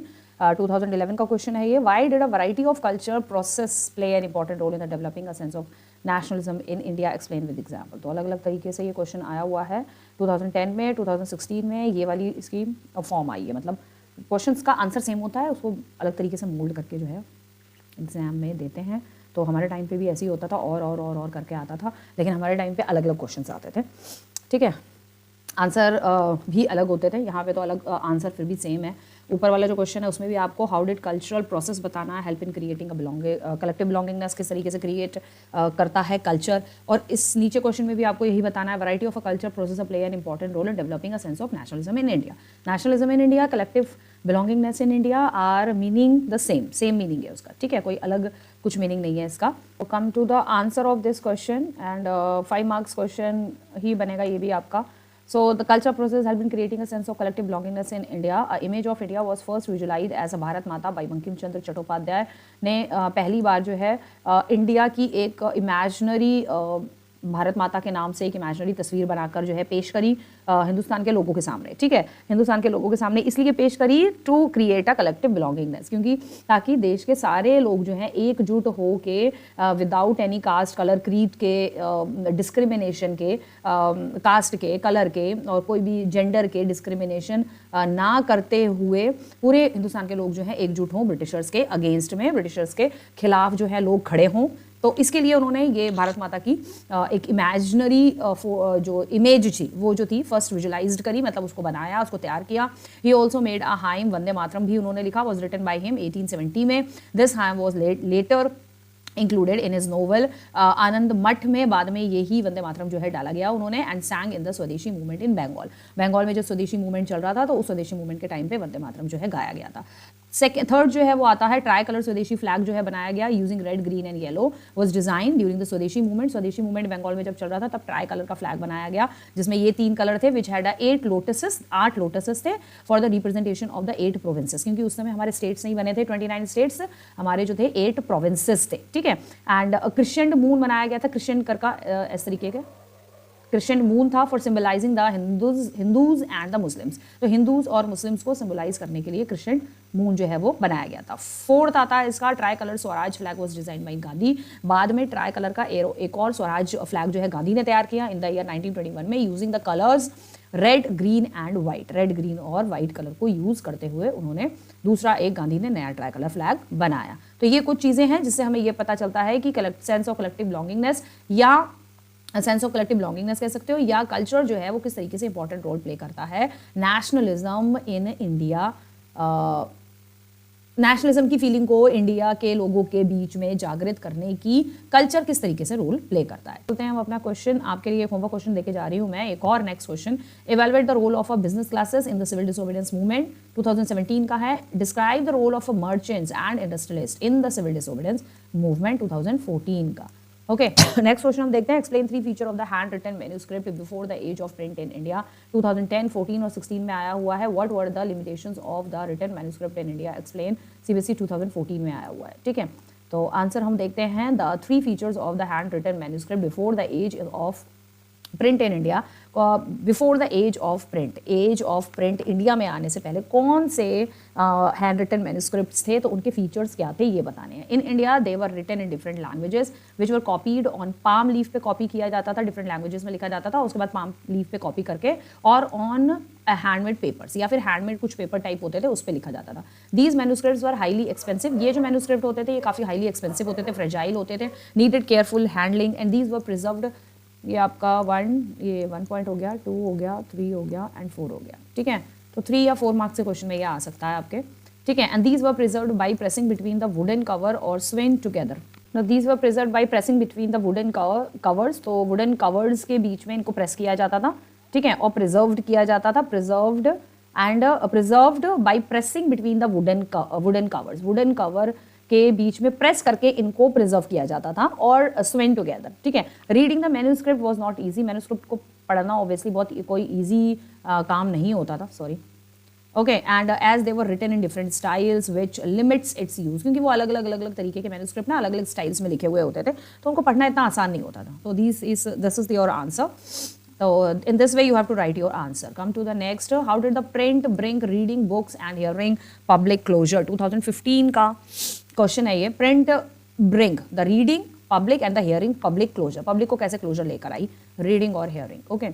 So this was the answer, the first, second, third and हाँ 3 है, 3 इसके वो है। कल्चर स्टार्टेड बिकमिंग, हाँ 3 नहीं 4 है, 4th है culture, reading culture started becoming blur, नहीं यही पॉइंट है, सेम पॉइंट है ये, तो पॉइंट ऊपर नीचे हो गए थोड़े से। So print brought the reading public and hearing public closure in the following way. The reading culture was only limited to the elites. Elites तक limited रहता था reading का culture. बड़े बड़े elites लोग जो है ना, बहुत बहुत पैसे वाले रिच लोग जो होते थे, रॉयल फैमिली के जो लोग, elites मीन्स टू से रॉयल फैमिली के लोग जो होते थे, बहुत ही रॉयल फैमिली के लोग, बड़े बड़े पैसे वाले लोग जो है वही ज़्यादातर रीडिंग का कल्चर रखते थे, वही सिर्फ पढ़ते थे. They only read the books individually and silently, अकेले पढ़ते थे, साइलेंटली पढ़ते थे. The reason behind this culture was low literacy. इसके पीछे, इस कल्चर के पीछे रीजन ये था कि लो लिटरेसी, यानी कि लिटरेसी रेट जो था वो कम था, यानी कि ज़्यादा पढ़े लिखे लोग नहीं होते थे. कन्फाइंड टू इलियट्स, सिर्फ इलियट्स क्लास के लोग होते थे, यानी कि रॉयल फैमिली के लिए. ऑल्सो बुक वर एक्सपेंसिव, बुक एक्सपेंसिव होती थी, आम कॉमन आदमी उसे नहीं ले सकता था. प्रोड्यूस लेस इन नंबर, और बुक्स प्रिंट भी कम होती थी, प्रोड्यूस भी कम होती थी. फर्स्ट पॉइंट तो ये है.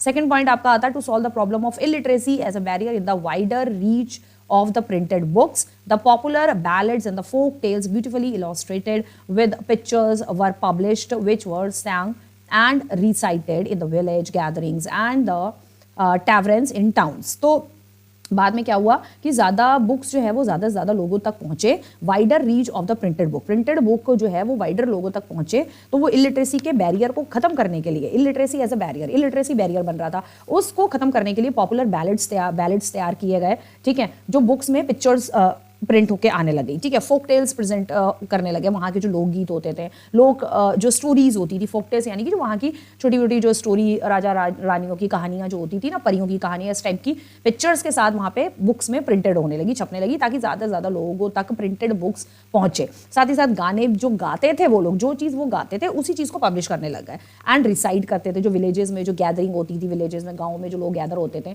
तो कुछ ऐसी पोएम्स होती थी, कुछ ऐसे लोकगीत होते थे, कुछ ऐसे ब्यूटीफुली फोक टेल्स होते थे जो वो लोग ऑलरेडी गाते थे, रिसाइड करते थे. अब वो चीज़ जो है बुक्स में जो है लोग छापने लग गए थे, प्रिंट करने लग गए थे. ठीक है, टैवरन इन टाउन्स, यानी टाउन्स में लोग गाना गाते थे, गाना गा गा के वो अपना वो टाइम पास वो लोग करते थे, तो वो चीज़ अब छपने लग गई. ठीक है, जिससे कि अब वही जो चीज़ गाते थे, सुनते थे, फोक टेल्स वगैरह, वो चीज़ अब छपने लगी, तो लोगों के पास प्रिंटेड बुक्स भी पहुँचने लगी.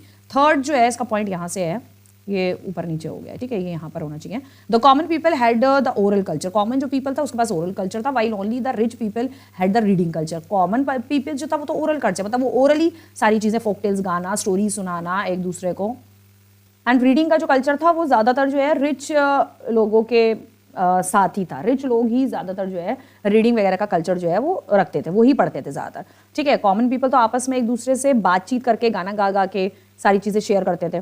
ठीक है, common people heard the text collectively text जो था वो उनके पास कलेक्टिवली पहुंचा, विच वर रीड आउट और रिसाइट और नरेटेड टू देम. वो जिसको पढ़ना आता था वो बाकी लोगों के लिए जो है वो बुक्स वगैरह पढ़ देता था. और टेक्स्ट जो थी, रिटन चीज़ें, टेक्स्ट वाली चीज़ें उनके पास कलेक्टिवली पहुंची. Hence the line separating the oral culture and the reading culture started became blur. और धीरे धीरे जो है line separating the oral culture, एक लाइन बन गई ओरल कल्चर के बीच में, जो लोग अपनी बातों को गाने सुनाकर या फोक टेल सुनाकर, ठीक है, स्टोरी सुनाकर अपने बातों को एक दूसरे से शेयर करते थे. And reading culture started becoming blurred. और जो रीडिंग कल्चर था वो धीरे धीरे दोनों के बीच में, ओरल कल्चर और रीडिंग कल्चर के बीच में धीरे धीरे एक लाइन सी खिंच गई, एक दोनों के बीच में एक लाइन खिंच गई. और लाइन खिंचने की वजह से दोनों ने इस चीज़ को अलग कर दिया. ठीक है, वो जो लाइन जो एक खिंच गई, ओरल कल्चर और रीडिंग कल्चर, रीडिंग जब कल्चर आने लगा तो एक लाइन तो ड्रॉ खिंच गई, मतलब एक सेपरेट हो गए दोनों चीज़ें. लेकिन धीरे धीरे क्या हुआ, जो रीडिंग कल्चर था वो धीरे धीरे ब्लर भी होता चला जा रहा था. ठीक है,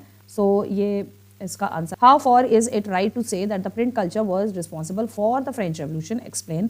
फ्रेंच रेवोल्यूशन में प्रिंट कल्चर ने तो बहुत इंपॉर्टेंट रोल प्ले किया है. Many historians argue that the condition within the French revolution occurred were created by the print culture. Support the statement. 3 suitable argument. 2013 और 14 में आया हुआ ये क्वेश्चन. ठीक है, तो प्रिंट कल्चर ने तो बहुत इंपॉर्टेंट रोल प्ले किया था. जो वो लोग स्टोरीज लिखते थे, पोइट्री लिखते थे, रोमांटिसिज्म वाला जो था, उसमें सारी चीज़ें वो लिख लिख के लोगों को पैम्पलेट्स बट रहे थे फ्रेंच रेवोल्यूशन के टाइम पे. तो उस टाइम पे लोग वहाँ पर भी ज़्यादा पढ़े लिखे नहीं थे, लेकिन प्रिंट कल्चर ने बहुत इंपॉर्टेंट रोल प्ले किया था. तो print culture separate the idea of the great thinker like the Voltaire काफ़ी ग्रेट थिंकर माने गए थे वहाँ के, फ्रांस के. एंड रूजो, इसके बारे में आपने पढ़ाई है फ्रेंच रेवोल्यूशन में.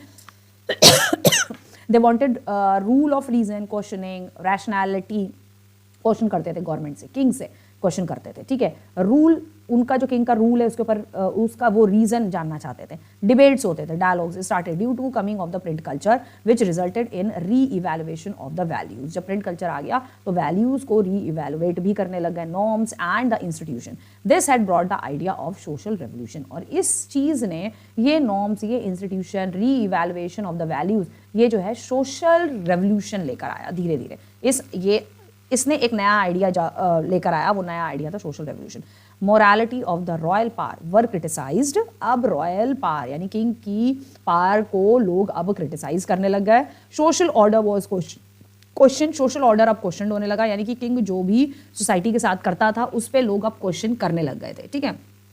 साथ ही साथ hence the people stood against the monarchy. साथ ही साथ लोग जो थे अब वो मोनार्की के अगेंस्ट कह लो या कह लो किंग के अगेंस्ट जो थे लोग अब खड़े होने लग गए, ठीक है। लोगों को अब पता चल गया किंग मतलब मोनार्की, मोनार्की मतलब किंग। लोगों को ये पता चल गया कि भाई ये जो राजा हमारे साथ कर रहा है वो ये ठीक नहीं कर रहा है, ठीक है। So that is why and it is not true to say that the print culture was direct cause of the French revolution. Direct तो रीजन नहीं है फ्रेंच रेवोल्यूशन का, but print culture spread the idea, but the people were reading different kind of literature in which people like Voltaire and the Rousseau were also exposed. अब लोग जो थे different ideas, liberty, equality, fraternity, ये सारी चीज़ें क्या होती हैं, cultural spread क्या होता है, वो print culture ने किया, ठीक है। ideas spread करने का काम print culture ने किया। different kind of literature लोग पढ़ रहे थे, रूसो के literature चीज़ें पढ़ रहे थे, वॉल्टियर की चीज़ें पढ़ रहे थे। people interpreted the things in their own वे। और कहीं कहीं पे ये भी हुआ, लोगों ने जो वो बुक्स वगैरह जो पढ़ी उसमें कुछ चीज़ों को अपने हिसाब से उन्होंने इंटरप्रेट भी किया in their own way, as they accepted some ideas and rejected others. कुछ आइडियाज़ उन्होंने एक्सेप्ट किए जो उनको ठीक लगे, और कुछ आइडिया उन्होंने जो है वो रिजेक्ट भी किया। ऐसा नहीं था कि सारी चीज़ें जो लिखी हुई थी रूसो और वॉल्टियर के अकॉर्डिंग वो सारी की सारी उनको एक्सेप्ट हुई, नहीं, कुछ चीज़ें एक्सेप्ट हुई, कुछ चीज़ों को उन्होंने रिजेक्ट कर दिया, ठीक है। So next come to the next question, what made the English man under colonial rule demand and a clamp down on the native press after the revolt of 1857 and was it done 2013 में आया हुआ है। Why did the attitude of the colonial government towards the freedom of the press change after the revolt of 1857 का के बाद जो है British जो गवर्नमेंट थी, ठीक है, ब्रिटिश गवर्नमेंट का थोड़ा सा जो फ्रीडम, प्रेस को जो फ्रीडम मिलती थी वो उसका रवैया जो था वो थोड़ा चेंज हो गया था। What repressive measures were adopted by them to control the freedom of press. अब उन्होंने क्या किया, फ्रीडम ऑफ प्रेस की फ्रीडम को और ज़्यादा उसके ऊपर लगाम लगाने के लिए उन्होंने और ज़्यादा रिप्रेसिव मेजर्स जो थे वो अपनाए। वो रिप्रेसिव मेजर क्या थे, व्हाट रिप्रेसिव मेजर्स, ये बताने हैं। 2013 का है, 2 तरीके से आया हुआ है। तो ये क्वेश्चन आपका 5 मार्क्स में आएगा, ठीक है। Reason for clamp down of the native press को क्लैम डाउन करने के लिए क्या रीजन थे, fear of unrest. 1857 revolt showed the potential of the press to incite dissents and the unify Indians against British rule. British rule के against में सारे Indian को एक साथ यूनिफाई करना, ठीक है। तो ये ब्रिटिशर्स को डर था, फियर ऑफ अनरेस्ट। ये डर जो था ना, fear of unrest revolt of 1857 के बाद शुरू हुआ, ये ब्रिटिशर्स का डर था। तो उसका रीज़न मतलब जो उन्होंने किया वो ये सारी चीज़ें जो करी, reason for the clamp down of the native press, ये सारी चीज़ें उन्होंने इस वजह से करी। मतलब 1857 के बाद उनके दिमाग में ये हुआ कि क्या अब ये लोग करेंगे, तो उसके रीज़न क्या थे, क्यों किया, वो रीज़न ये बता रहा है। क्यों किया, क्योंकि उनको डर था, ठीक है। स्प्रेड ऑफ नेशनलिज्म स्प्रेड हो जाएगी भाई इसके बाद, तो 1857 के रिवोल्ट के बाद। Vernacular newspaper increasingly criticise British policies and the spread nationalist idea. जो वर्नाकुलर यानी कि जो लोकल लैंग्वेज के जो न्यूज़पेपर थे वो ब्रिटिश की पॉलिसीज़ को क्रिटिसाइज करते थे और नेशनलिज्म के आइडिया को स्प्रेड करते थे। तो इसलिए इन्होंने प्रेस को डाउन करने के लिए, रीज़न ये थे प्रेस के डाउन करने के लिए इन्होंने और सारे मेजर्स बनाए। तो वो रिप्रेसिव मेजर क्या थे, वो ये थे रिप्रेसिव मेजर। डर क्या था, कारण क्या था, ये कारण था डर, नेशनलिज्म स्प्रेड होना, चैलेंज टू अथॉरिटी की लोग अब जो है अथॉरिटी को यानी ब्रिटिश गवर्नमेंट को जो है वो चैलेंज कर सकते हैं। Press was seen as undermining British control by exposing and colonial exploitation. अब रिप्रेसिव मेजर्स क्या बनाए इन्होंने, वर्नाकुलर प्रेस एक्ट बनाया, लाइसेंसिंग एंड सेंसरशिप बनाया, empower the government to confiscate publication inciting rebellion, license कर दिया प्रेस को, प्रेस के पास लाइसेंस होना चाहिए, सेंसरशिप होनी चाहिए। Indian newspaper required licence and offensive content faced penalty. अगर आप कोई ऑफेंसिव, इंडियन न्यूज़पेपर को एक तो लाइसेंस होना चाहिए, और अगर आप कोई ऑफेंसिव कंटेंट जो है वो बनाते हैं, ऑफेंसिव कंटेंट यानी कि ब्रिटिश गवर्नमेंट के खिलाफ अगर आप कुछ भी चीज़ दिखाते हैं, कुछ भी चीज़ न्यूज़पेपर पे छापते हैं, तो उसके बदले में आपको पेनल्टी फेस करनी पड़ेगी। Come to the next, how did a reading public emerge with the printing press explain 2019 में। ये पीडीएफ आपको मिल जाएगी, इससे आप जो है नोट डाउन कर लेना, ठीक है। इस पीडीएफ से जो मैं इससे अभी आपको पढ़ा रही हूँ, इससे आप जो है पूरे के पूरे आंसर्स, इसका आप स्क्रीनशॉट ले सकते हो या नोट डाउन कर सकते हो। ऑब्वियसली अभी टाइम नहीं है नोट डाउन करने का, जनवरी इज गोइंग ऑन, फरवरी में आपके बोर्ड एग्जामिनेशन है, तो इसलिए मैंने इस बिल्कुल एग्जैक्ट टाइम पे मैंने आपको PYQ का वीडियो आपको बना के दिया है, तो इस पे आप स्क्रीनशॉट लेके इन आंसर्स को जो है लर्न कर सकते हो। किस तरीके से लिखना है वो मैंने आपको बता ही दिया है, ठीक है। ये आंसर भी आपका पॉइंट में है, 1 2 3। हाँ, एक चीज़ और, आपको हर क्वेश्चन पॉइंट वाइज में लिखना है, बिना पॉइंट के कोई आंसर नहीं लिखना है। With the printing press a new reading public emerge in following ways. Printing press आई तो नए रीड करने वाले लोग भी पब्लिक में नए इमर्ज होने लगे, धीरे धीरे, स्लोली, ठीक है। In a following ways, printing reduce the cost of book, the time and the labor required to produce each book came down, the multiple copies could be produced with a greater easy, ठीक है। जब printing press आ गया, पहले तो हाथों से छपाई जाती थी, अब प्रिंटिंग प्रेस जब आ गया तो लोग और पढ़ने वाले हो गए, प्रिंटिंग प्रेस मशीन आ गई तो बुक की कॉस्ट कम हो गई, ठीक है, ज़्यादा से ज़्यादा बुक प्रोड्यूस होने लगी, और लेबर कम हो गया बुक का, क्योंकि पहले हाथ से छपाई होती थी, लेबर बहुत लगता था, टाइम बहुत लगता था, बहुत टाइम लगता था, अब टाइम कम हो गया, मल्टीपल कॉपीज छपने लग गई, produce with a greater ease, यानी कि बहुत ईजीली ज़्यादा से ज़्यादा प्रोड्यूस कॉपीज अब होने लग गई, ठीक है। Books flooded the market, market में बुक्स की बाढ़ आ गई, इतनी बुक छपने लग गई थी प्रिंटिंग प्रेस जब आ गई थी। Reaching out to an average growing readership, एक एवरेज ग्रोइंग रीडरशिप के पास तक जो है वो बुक्स पहुंच रही थी। Access to book create a new culture of reading before the age of print, books were not only expensive but they could not be produce in sufficient number में इससे पहले प्रोड्यूस नहीं हो पाती थी, बहुत मुश्किल से प्रोड्यूस होती थी, एक्सपेंसिव होती थी बहुत ज़्यादा। Now books could reach out to the wider section of the people. Fourth point है, earlier reading was restricted to the elites, पहले इलियड्स लोग, रॉयल फैमिली के लोग ही सिर्फ तक रिस्ट्रिक्टेड थी बुक्स, लेकिन अब कॉमन पीपल भी lived in a world of oral culture, जो कि ओरल कल्चर में रह रहे हैं जो लोग, कॉमन पीपल, उनके पास तक भी अब बुक पहुंचने लगी है। If earlier there was a hearing public, now a reading public came into being, लेकिन अब जो है पहले जो सिर्फ सुनने वाली जनता थी, अब जो है वो पढ़ने वाली जनता भी जो है धीरे धीरे प्रिंटिंग प्रेस के बाद जो है वो आ गई थी, ठीक है। So this is the question, answer of the question. Next है, what was the attitude of the liberal and the conservative Indians towards the women's reading? How did like Kailash Bhassini, Debi respond to this in their writings? तो इन्होंने किस तरीके से अपनी writings में liberal और conservative Indians के attitudes बताए हैं कि वुमेन्स को बुक्स पढ़नी चाहिए या नहीं पढ़नी चाहिए, रीडिंग करनी चाहिए नहीं करनी चाहिए। 2014 और 15 का क्वेश्चन है ये बोर्ड का, ठीक है। ये भी देख लो क्या क्या चीज़ें हैं इसमें भी। आपके 4 पॉइंट है, 1 2 3 एंड 4 पॉइंट्स हैं इसमें। Conservative Hindu family believe that the literate girl would be widowed. अच्छा, कंजर्वेटिव फैमिली के जो हिंदू फैमिली के लोग होते थे वो ये सोचते थे कि जो लिटरेट गर्ल है वुड बी विडोड, ठीक है, विडोड होनी चाहिए। Conservative Muslim family thought that the reading Urdu romances there women would be corrupted. अगर रीडिंग उर्दू पढ़ेंगी और रोमांटिक बुक्स पढ़ेंगी या कुछ कोई भी बुक्स पढ़ेंगी, रोमांटिक ही नहीं, पोइट्स वर्ड्स कुछ भी पढ़ेंगी तो वो करप्ट हो जाएंगी, खराब हो जाएंगी, बेकार हो जाएंगी, ठीक है, बिगड़ जाएंगे। जैसे कहा जाता है कि पढ़ाई, लड़कियों को पढ़ाई कराओ तो बिगड़ जाएंगे, ठीक है, लेकिन ऐसा नहीं है, आजकल उल्टा ही हिसाब है। नाउ कैलाश बसीनी देवी फ्रॉम बंगाल की थी, wrote about the experiences of the women such as they how they are imprisoned at home. तो इनको जो है घर के अंदर ही, बंगाल की थी, इम्प्रीजन कर दिया था, काइंड ऑफ अ जेल में उनको रखा गया था सिर्फ बुक्स पढ़ने के वजह से। Other writer like Tarabai Shinde and the Pandita Ramabai from Maharashtra wrote about the miserable lives of the widows. इन्होंने विडोज की जो मिजरेबल लाइफ थी उनके बारे में बहुत सारी बुक्स जो है इन्होंने लिखी हैं और जो कि सबको पढ़नी चाहिए, ऐसा भी ये लोग मानते थे, ठीक है।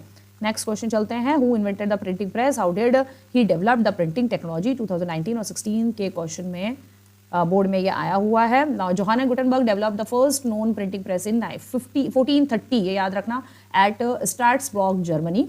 फर्स्ट पॉइंट हो गया। सेकंड पॉइंट हो गया, most of the childhood was spent on a large agricultural estate where he saw wine and olive presses. ज़्यादातर ये अपना एग्रीकल्चर एस्टेट थे इनके, जोहानस गुटेनबर्ग के, बहुत बड़ा एग्रीकल्चर इनका एरिया होता था, बहुत बड़ा एस्टेट होते थे, बड़े स्टेट होते थे इनके, ठीक है। तो वहाँ पर इन्होंने ज़्यादातर वाइन पैदा होते हुए देखी थी, वाइन वहाँ पे ग्रो की जाती थी, और ऑलिव्स की प्रेसेस इन्होंने ज़्यादा देखी थी, ठीक है।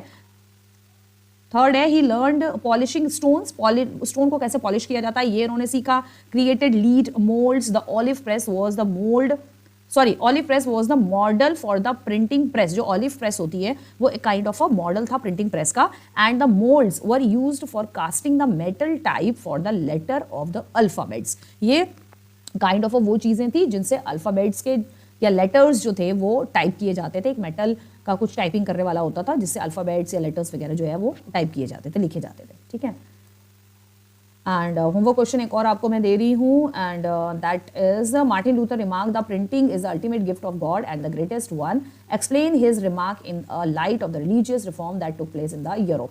रिलीजियस बुक्स जो है जब वो छपने लगी, ठीक है, तो रिलीजियस बुक के छपने के पीछे प्रिंटिंग प्रेस का क्या रोल रहा है, क्या हाथ रहा है, वो यहाँ पे बताना है। 2013 में what was Protestant reformation, Protestant reformation क्या था 2015 में, दोनों में से एक क्वेश्चन आप इसमें अलग वे में दिया हुआ है। Martin Luther because he is Protestant, he was Protestant थे वो, ठीक है, तो वही बताया गया what was the Protestant reformation, उन्होंने ही प्रोटेस्टेंट रिफॉर्मेशन स्टार्ट किया था, ठीक है। नेक्स्ट क्वेश्चन हम देखते हैं, कुछ क्वेश्चंस ही रह गए हैं यहाँ पर, अभी बस खत्म होने वाले हैं। Why did the European flee to America in the 19th century, 19th century में यूरोपियन ज़्यादातर अमेरिका को क्यों जा रहे थे, गिव 3 रीजन, 2016 का क्वेश्चन है ये। ना Europe are facing the problem like the poverty, अब यूरोप में बहुत ज़्यादा भयंकर पॉवर्टी आ गई, हंगर आ गया, डेडली डिसीजेज आ गई थी, एंड द रिलीजियस कॉन्फ्लिक्ट्स भी हो गए थे, लोग आपस में, वो कैथलिक्स और प्रोटेस्टेंट्स थे, आपस में लड़ने भी लग गए थे, साथ ही साथ स्लेव ट्रेड भी उजागर हो गया था। 19th century 18th century 19th century में, यस। सो जिसकी वजह से ज़्यादातर यूरोपियन जो थे वो फ्ली करके अमेरिका, मतलब यूरोप छोड़ के अमेरिका पहुंच गए थे, and therefore many European shifted to America by the 18th century. If it is come in the 3 marks question, elaborate the point, इसी पॉइंट को जो है आपको अच्छे से इलैबोरेट करना है, shifted to America by the 18th century, क्योंकि अगर ये क्वेश्चन 3 मार्क्स में आता है, वैसे 1 मार्क का क्वेश्चन है ये, अगर 3 मार्क्स में आता है तो इसी को elaborate. Spanish conquest and the colonization of America was decisively under way by the mid 16th century, explain with example. How did the global transfer of diseases in the pre modern world helped in colonization of the Americas। 2011 और 15 में अलग अलग तरीके से question आया, answer is the same, ठीक है। Portuguese and the Spanish conquered America not just with the conventional military weapons but also with the germs such as the smallpox। तो पोर्चुगीज और स्पेनिश ने कॉन्कर्ड किया अमेरिका को, सिर्फ इसलिए ही नहीं किया, कन्वेंशनल मिलिट्री मतलब अपनी मिलिट्री, उनकी मिलिट्री के ऊपर थोप के उनको हराकर, उनके कन्वेंशनल मिलिट्री वेपन्स ही हथियाने के लिए ही नहीं किया पोर्चुगीज़ ने और स्पेनिश ने अमेरिका पर अटैक, ठीक है, लेकिन उन्होंने इसलिए भी अटैक किया क्योंकि वो उन्होंने स्मॉल पॉक्स के जर्म्स जो थे वो अमेरिका में भेजे थे, ठीक है, स्मॉल पॉक्स के जो जर्म्स जो थे छोड़े थे, जैसे आज चाइना जो है कभी कोरोना और कभी HMV वायरस जो है छोड़ रहा है अलग अलग देशों में, इसी तरीके से उस टाइम पे पोर्चुगीज़ और स्पेनिश ने छोड़े थे। Small pox was carried on their person, Spanish invader, एक स्पेनिश इन्वेडर जो था स्मॉल बॉक्स अपने ऊपर लेकर आया था, कैरिड ऑन देयर पर्सन, यानी उसको था, were immune to this disease, immune to यानी कि वो उसको था वो डिसीज टू अमेरिका, वो अमेरिका पहुंचा, for which the American Indians were not immune to, लेकिन जो अमेरिकन इंडियंस थे, जो इंडियंस अमेरिका में रह रहे थे, उनको इस डिसीज का इम्यून नहीं था, उन्हें पता ही नहीं था, ना उनको कभी हुई, ना उनको किसी चीज़ के बारे में, इसके बारे में नहीं मालूम था। Prove the deadly weapon as it killed the whole community there, और उस टाइम पे जो पूरी कम्युनिटी थी अमेरिका में जो रह रही थी, उनको सबको स्मॉल पॉक्स जो था वो फैल गया और वहाँ पे सारे के सारे उस कम्युनिटी के लोग जो थे वो मारे गए, एक डेडली वेपन था।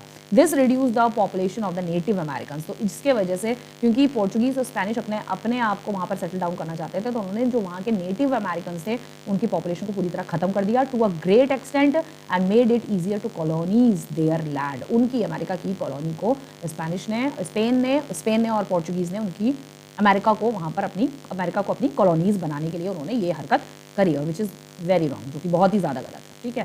तो you have to write this answer, 3 marks में क्वेश्चन आएगा ये। Next come to the next question, trade and the culture exchange always went hand in hand, explain the statement in the light of the silk route के base पे आपको ये statement बतानी है, 2014 का आंसर है। Now there were several silk route over land and sea which helped in trade and culture। बहुत सारे सिल्क रूट थे, एक ही सिल्क रूट नहीं था, एशिया से चाइना पूरा जो जाता था और आगे अमेरिका वगैरह तक सब जगह जो जाता था, तो एक ही नहीं थे, बहुत सारे सिल्क रूट थे, ठीक है। सो उसने सिल्क रूट की वजह से ट्रेड और कल्चर जो है वो बहुत ज़्यादा डेवलप्ड हुआ अलग अलग कंट्रीज़ में, link between the different countries के साथ लिंक भी हुआ of the world, specially Asia, north Africa and Europe. तो यूरोप से एशिया तक जो है सिल्क रूट एक ही नहीं था, बहुत सारे लैंड के थ्रू भी, सी के रूट भी जो है सिल्क रूट यानी कि सिल्क जाता था, सिल्क रूट यानी कि सिल्क कहने का मतलब है सिल्क जाता था, चाइना से इंडिया, एशिया, पता नहीं कहाँ का, यूरोप वगैरह जाता था, ठीक है। So silk route got its name due to the Chinese silk. Chinese silk एक होता था cargos along these routes which were actively functional before the Christian era. Christian era से पहले ये जो रूट था वो बहुत ज़्यादा एक्टिव था, बहुत सारा सिल्क, चाइना का सिल्क जो है एशिया और यूरोप की कंट्रीज में जाता था, ठीक है, क्रिश्चियन एरा से पहले, and up to the 15th century तक ये चलता रहा। चाइनीज पॉटरी जाती थी, इंडियन स्पाइसेस जाता था, precious metal like the gold and silver भी जाता था, यूरोप जाता था, एशिया से यूरोप जाता था चाइना के सिल्क रूट के थ्रू, ठीक है। सिल्वर जाता था from Europe, had travelled through these silk routes. तो ये सारी चीजें जाती थी। स्टार्टिंग में चाइना से सिर्फ सिल्क जाता था, लेकिन धीरे धीरे Indian spices, Chinese pottery, gold, silver, सारी चीजें जाने लगी। These silk route were also use for the cultural exchange by the Christian missionaries. तो क्रिश्चियन मिशनरीज इसके थ्रू जो है अपने कल्चर को भी एक्सचेंज करती थी कि भाई हम ऐसे रहते हैं, हम ऐसे रहते हैं, हम ऐसे रहते हैं। साथ ही साथ मुस्लिम प्रीचर्स भी arid the Buddhist, Muslim preachers भी यहाँ आते थे, इंडिया, एशिया आते थे। जो बुद्धिस्ट लोग थे उनसे मिलते थे, उनके साथ मुस्लिम प्रीचर्स जो थे वो अपना कल्चर जो है वो शेयर करते थे। ठीक है, so this was the answer. This also comes इन 3 या 4 मार्क्स में आ सकता है। 4 मार्क्स में आता है, वैसे 3 में आएगा, 4 में आता है, थोड़ा सा और इसको एक्सप्लेन कर देना। ठीक है, नेक्स्ट अगेन आपका एक होमवर्क क्वेश्चन और है, how did food make a difference between the life and the death during the Irish famine. Irish में, आयरलैंड में फेमाइन आया था, तो उस फेमाइन के टाइम पर जो है किस तरीके से food make a difference between life and death के बीच में किस तरीके से डिफरेंसेस क्रिएट हो गए थे। ठीक है, सो वैसे तो बेसिकली यहाँ पे थैंक यू लिखना डालना चाहिए था स्लाइड, बट मैं भूल गई। But still thank you everyone for this PDF, sorry for this video, sorry for this video. तो ये क्वेश्चंस जो मैंने आपको होमवर्क में दिए हैं वो सारे आप क्वेश्चंस जो है वो कर लीजिएगा। ओके, और इंपॉर्टेंट क्वेश्चंस हैं, सारे प्रीवियस ईयर क्वेश्चंस हैं, तो इसको बहुत अच्छे से आप कर लीजिएगा ताकि जो है ये क्वेश्चंस आपके बोर्ड एग्जामिनेशन में आएंगे ही आएंगे। और कुछ एक आध क्वेश्चन है जो शायद नहीं भी आए, लेकिन मैक्सिमम क्वेश्चन जो है सारे रिपीटेड है और ये क्वेश्चन 101% आपके एग्जाम में आ सकते हैं। दूसरा, be do fully practice about all these questions. अच्छी तरीके से इन क्वेश्चंस की आप प्रैक्टिस कर लीजिएगा, कोई भी चीज़ जो है मिस नहीं होनी चाहिए। ये आपके सारे हिस्ट्री के क्वेश्चंस थे, ज्योग्राफी की PDF में डाल चुकी हूँ। ठीक है, और इसके बाद हम इकोनॉमिक्स के और सिविक्स के भी आपके 2-4 दिन में 2 या 3 दिन के गैप्स में जो है वो वीडियोस भी जो है आपके आ जाएंगे। So all the best for your board examination specially, and also 9th class students के लिए भी all the best for your examination. To all of you, all the students, all the बच्चास, सबको ऑल द बेस्ट और बहुत अच्छे से अपने एग्जामिनेशंस करना। और फिर हम मिलते हैं नेक्स्ट अपने PYQ के साथ। नेक्स्ट इज द ये हिस्ट्री का है, ज्योग्राफी डाल चुकी हूँ, एंड देन हम अपने इकोनॉमिक्स के या सिविक्स के हम प्रीवियस ईयर क्वेश्चंस लेकर आएंगे कल या परसों या 2 दिन के गैप में आपके आ जाएंगे। तो इनको बहुत ही अच्छे से जो है आप रिवाइज कर लेना, and again I am telling in questions को बहुत अच्छे से कर लेना। बाकी अभी इतना टाइम नहीं है कि आप बहुत सारा डीपली सारे चैप्टर्स पढ़ो, तो जो भी आप वीडियोस देखते हो किसी चैप्टर को समझने के लिए तो उसे 2x स्पीड पे चला के देखो, और जो भी टीचर्स का आपको समझ में आता है, जो भी अच्छा लगता है, आप उनके वीडियोस देखो। और कोई भी रीडिंग किसी भी चीज़ की अभी एकदम से पढ़ने मत बैठो, कोई भी चीज़ क्वेश्चन आंसर्स लर्न करो अच्छे से। और कहीं पे कोई चैप्टर अगर नहीं समझ आता तो आप मेरे वीडियोस देख सकते हो, और स्पीड उसकी ऑब्वियसली ज़्यादा रखना। और जो पार्ट आपको नहीं समझ में आया है सिर्फ वही पार्ट आप देखो, पूरे के पूरे लेक्चर्स देखने की ज़रूरत नहीं है आपको कि आप सारे पूरे लेक्चर्स देखने बैठ जाओ। ठीक है, just watch that particular topic, वो टॉपिक जो आपको नहीं समझ में आता वो टॉपिक आप जो है पर्टिकुलर देख लीजिएगा। ऑब्वियसली फिर आप वो उतना देखोगे तो आपको समझ में आ जाएगा। So all the best once again, and we will meet in our next session of economics के प्रीवियस ईयर क्वेश्चन और द सिविक्स के। I take it. Okay, so till then bye bye and take care of yourself.